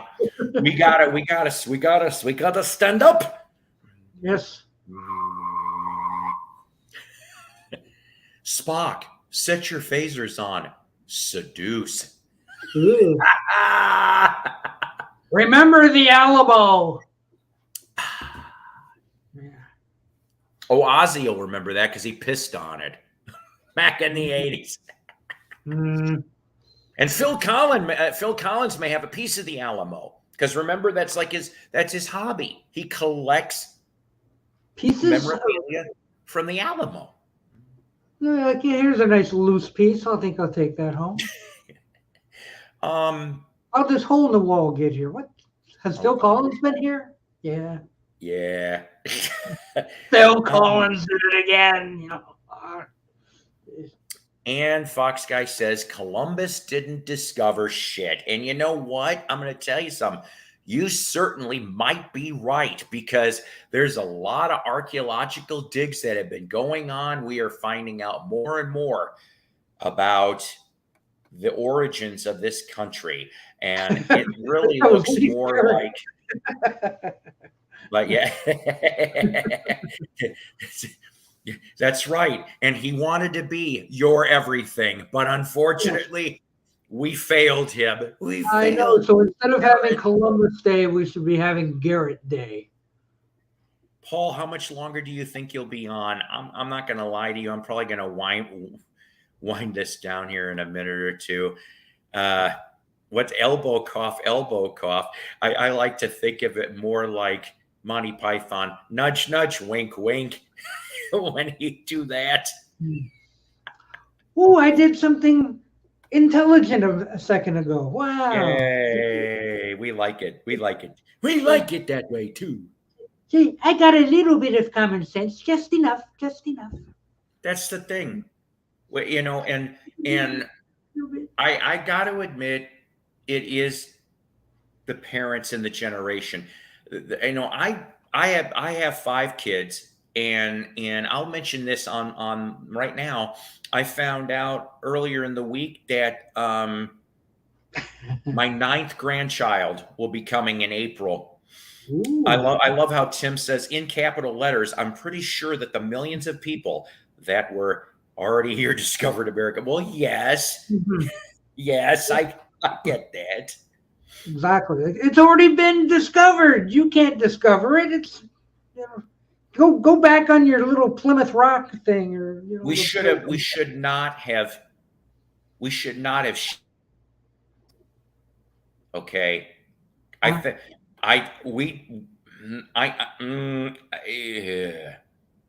I'll come up with another riboflavin. Sorry about the. Oh, it's okay. I just figured you were stressing your point. Mm-hmm. Like nothing it was important enough to be in caps. Yes. Exactly. Nothing wrong with that. Don't ignore capital letters. Oh man. Something's going on over there. Yeah. But I'm gonna wind this down. It's 8:30. I know that's a little early for me, but Sundays and Wednesdays, like I was mentioning at the beginning of the broadcast, are probably the best days for me to attempt to do any form of shows like this, because it's just that that's the only time I have the opportunity to do so. They just about made Plymouth history disappear. The museum is gone, Fox Guy said. Phil Collins been there too? Yeah, that's it. That's it. He there's so many things missing out of the Smithsonian. Exactly. You know, Phil Collins took Fonzie's jacket. Oh boy. Hey. And the Church of the Fonz, he says, hey. Yeah, and he took Archie Bunker's chair. He jumped the shark too. Sundays and Wednesdays always bring me down. Oh man. I have stuff to go through. I am so ashamed of myself. Yeah, all those 78s in that pile. Like I said, I gotta go through. I still have to go through pile. My new Chicago album. I gotta go through that. It's got autographs on it. Yes, I do. Talk Shop Live has, and I got the new Sammy Hagar. Unfortunately, not Michael Anthony on it. Oh look, the Fox Guy. He's being a real easy beat. He's got Friday on his mind. What happened with Michael Anthony? Did he and Sammy have a falling out? Oh no! I didn't jump the gun fast enough because the CDs, if you got them up to a certain day, I guess you got it signed by both, and unfortunately, I did not know that, and so and I'm still waiting for my damn Ozzy signed CD. Yes, it's on its way supposedly, and that'll be my Ozzy autograph. Somebody went off and said, "Yeah, he went to the UK." He did. Now, if he was smart.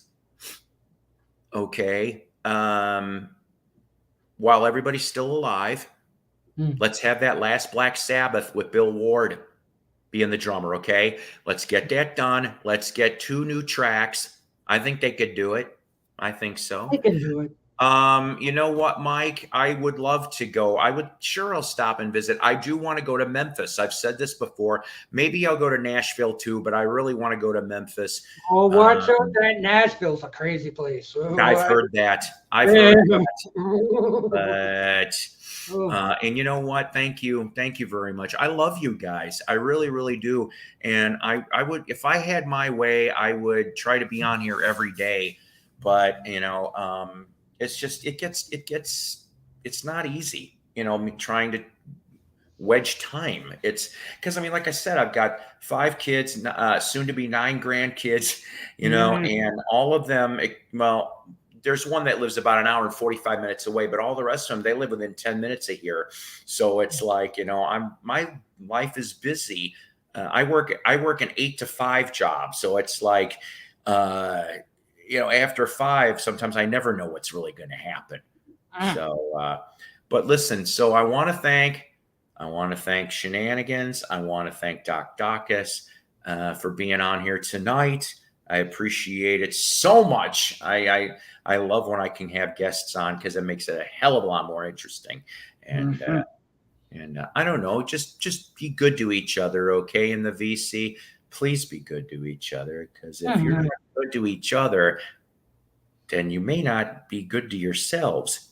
You see what I'm saying? So take care. God bless. Rock on. And remember, ladies and gentlemen, always powered by coffee, each and every time. What he said. I need a coffee company sponsorship. That's what the hell I need. Do you think you could get U-Ban? Oh my! I've had U-Ban. It's okay. It's okay. I think that you can only buy them in gas stations now or something. And what about U-Ban? Bye, all. So long.